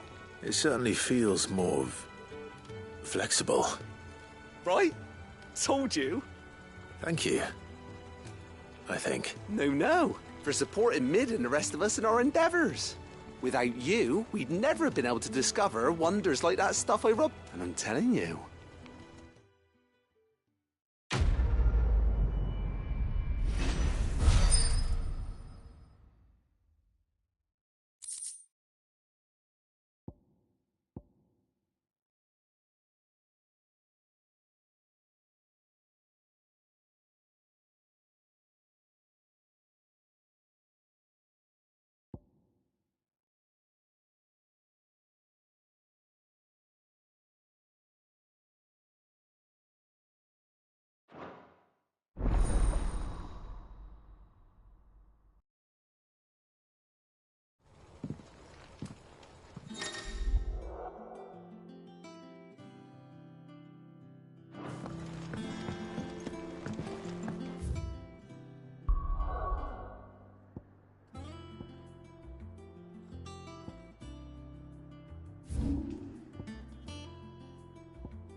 People take notice of wealthy men. Shouldn't be too hard to track down Karen's collector. The St. Drake's Fang is gone. The whole Mother Crystal gone. Fallen? I don't think they all fell. Some of them are still living among us. My reputation will be ruined! Ruined! Calm yourself, Lord Ignac, I beg of you, before you do yourself a mischief. Pardon the intrusion, but... Out! Get out! I paid for these rooms so I wouldn't be disturbed. Leave me be! Please, allow me to apologize. His lordship is going through a difficult time, and he's never been fond of guests arriving unannounced. Radim! Get rid of the filthy oaf this instant! Very good, Lord Ignac. Would you mind stepping outside for a moment?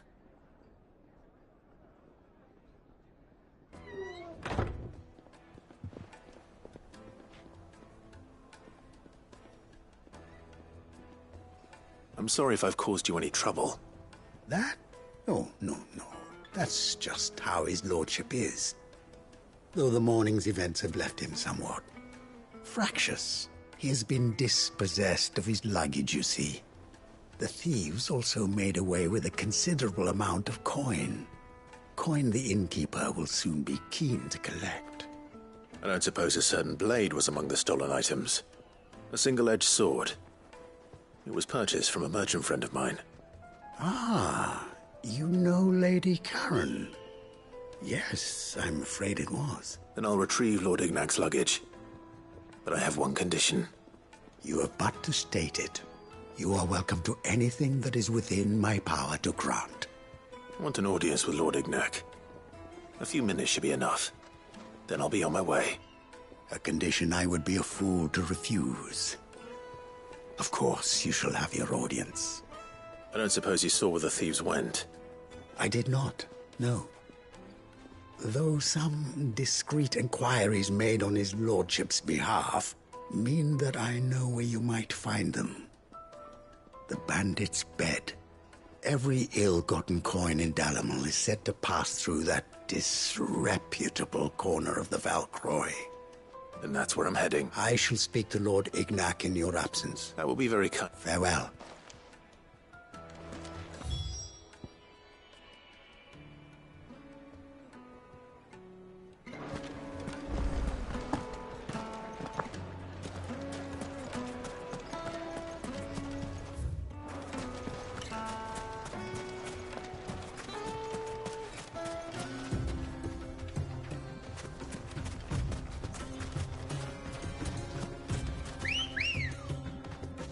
Let's go. Faster!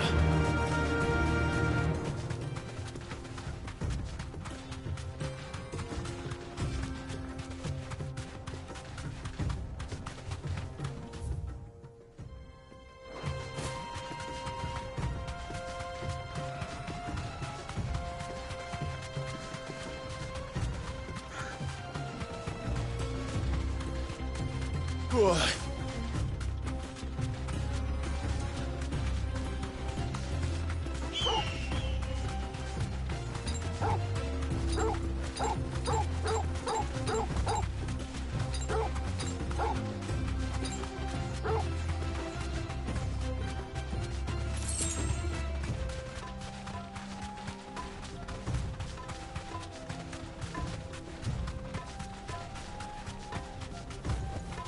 Be safe.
Ready, girl?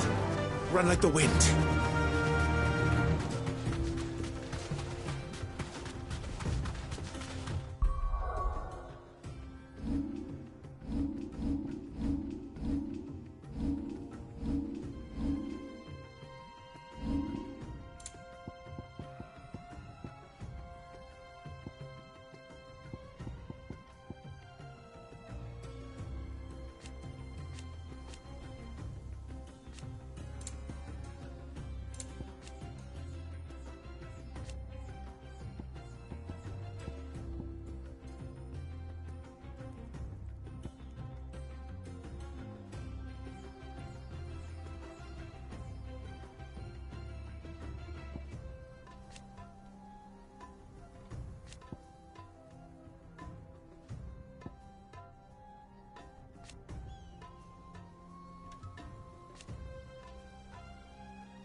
Got company!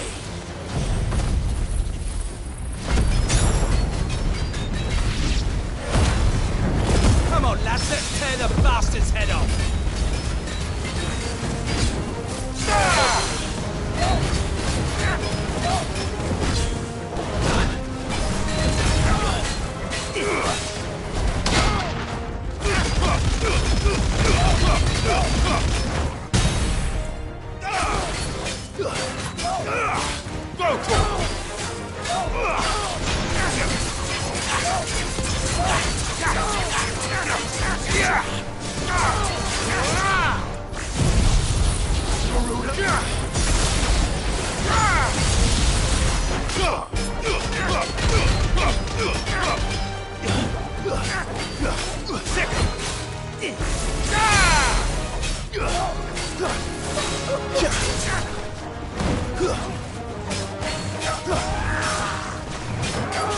Nice try.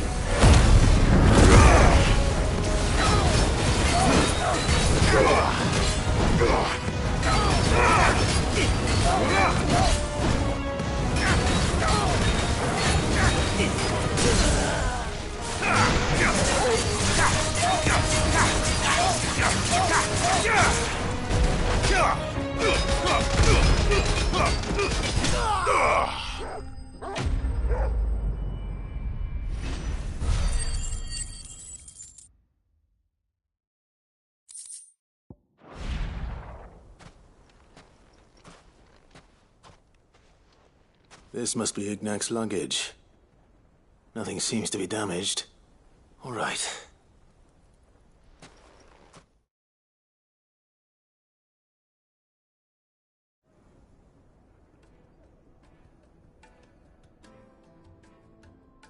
I hear I have you to thank for the return of my effects. What shall I call you, my good man? Wyvern. Glad to make your acquaintance. A formidable name indeed. Well, Wyvern, I appear to be in your debt. Redeem here tells me you wished for an audience. Is that all? A few moments of your time should suffice, yes. You're a peculiar fellow, Wyvern. All right, speak.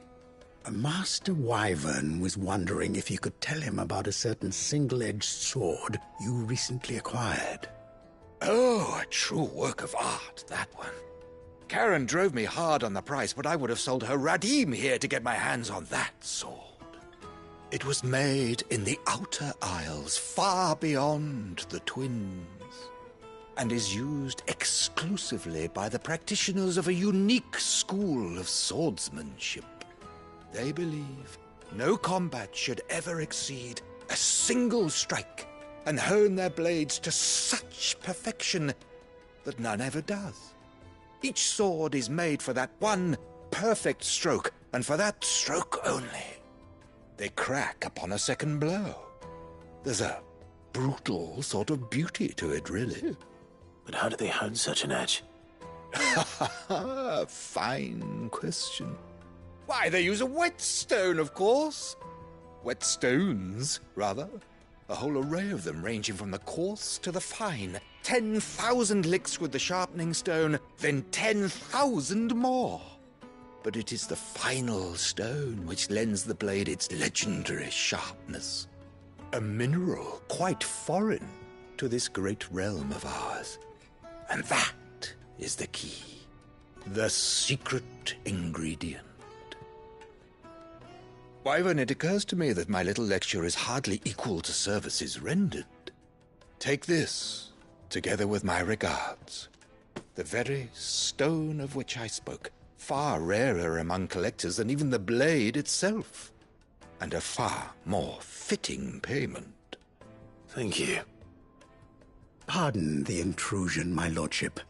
However, it is long past time we prepared ourselves to depart. So it is. I am locked in bitter competition with a rival collector of curiosities. I am one step ahead of the unscrupulous scoundrel, but he is hard at my heels. Are there many other collectors out there? Too many to count, but only one do I consider my nemesis. Lord Byron Rosfield. And is a perennial thorn in my side. I can imagine. Farewell, Wyvern. May our paths cross again. Radim, we mustn't dawdle.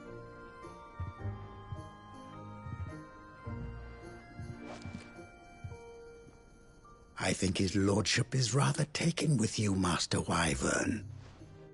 Thank you again for your assistance. Coming, my lordship. I'll be...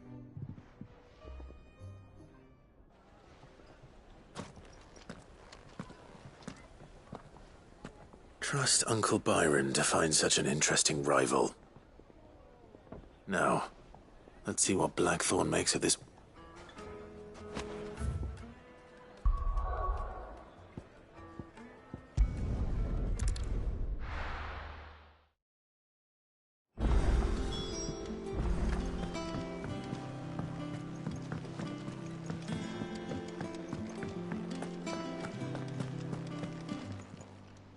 Is it business?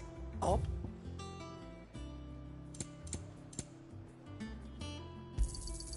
It'd better all be here. You'll not find a better price than that. Sorry for the wait, but hopefully you'll agree it was worth it. You learned something about that sword, then? I did better than that.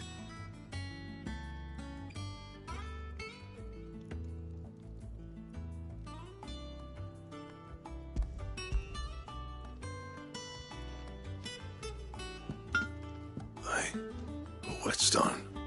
Yes. But not one you'll find anywhere in Valisthea.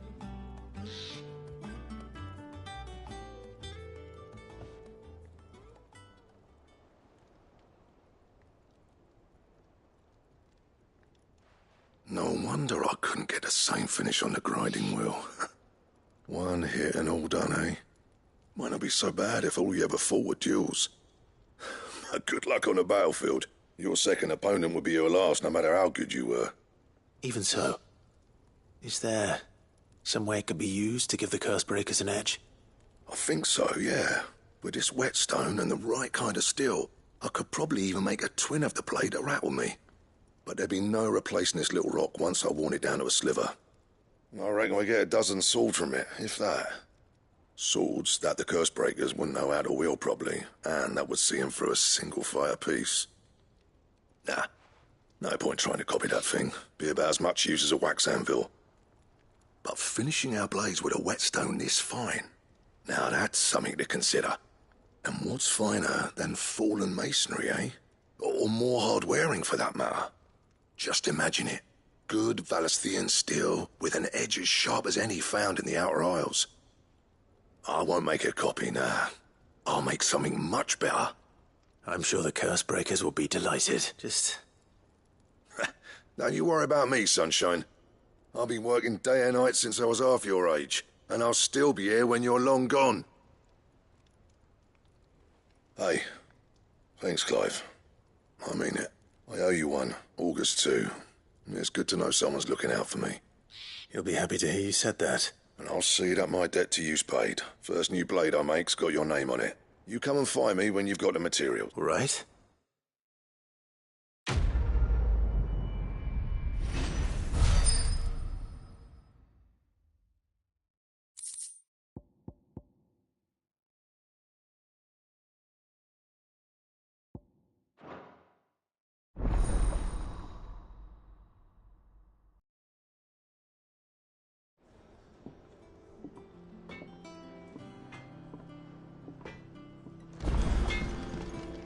Back, are ya?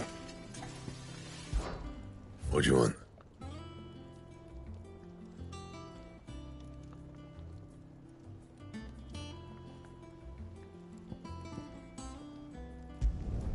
Should last you a good while.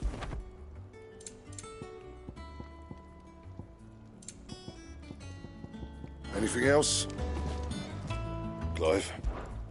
What do you want?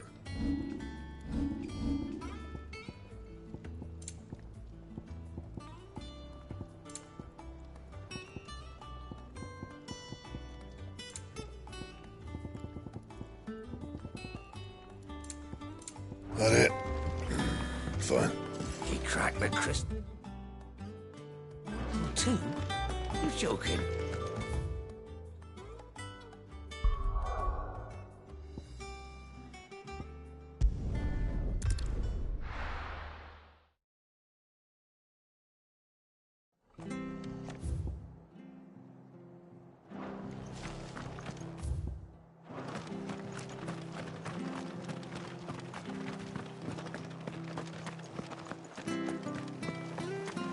Naught but wild beasts, this end.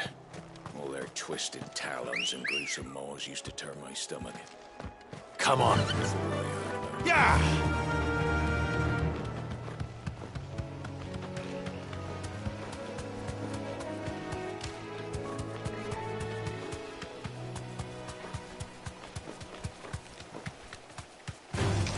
Time to fight.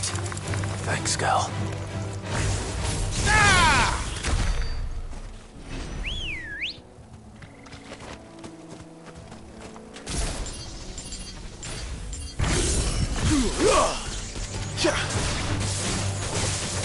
It's so.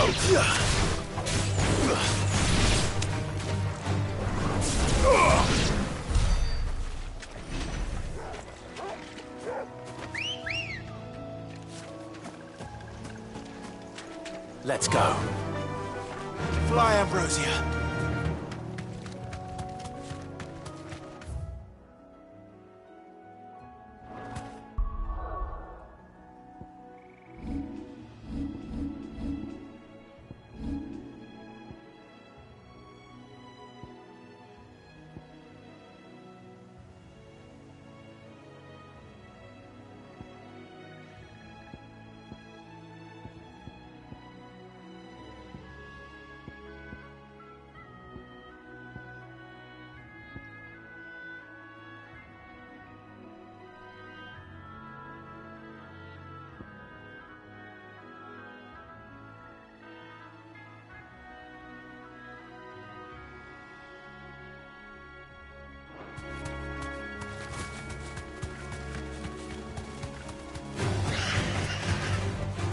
Straight home now.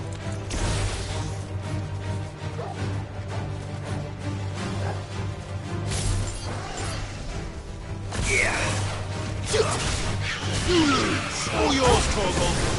Go, Torgal.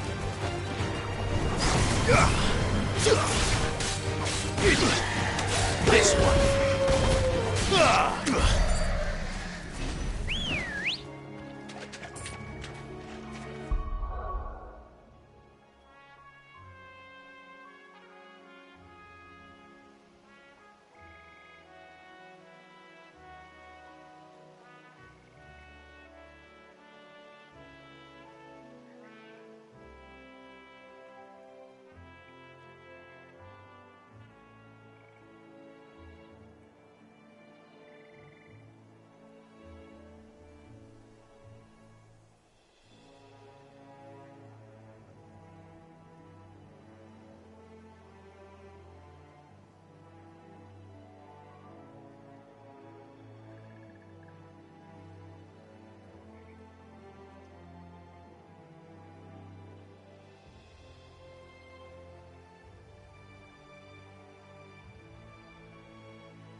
Faster!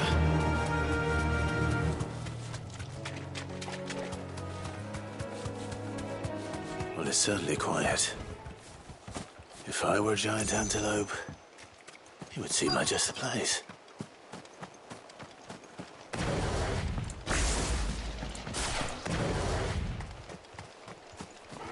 I doubt we'll find one bigger than that. You hungry, Torgal?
Now,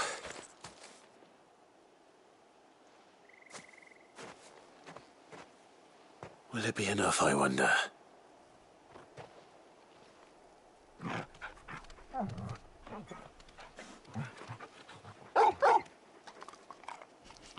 I say that answers my question, which means we owe the lawsmen our thanks. You're just a big puppy, aren't you? A very big puppy. You do know you can take that with you, Torgal. Lady Karen will be relieved to hear you've got your appetite back.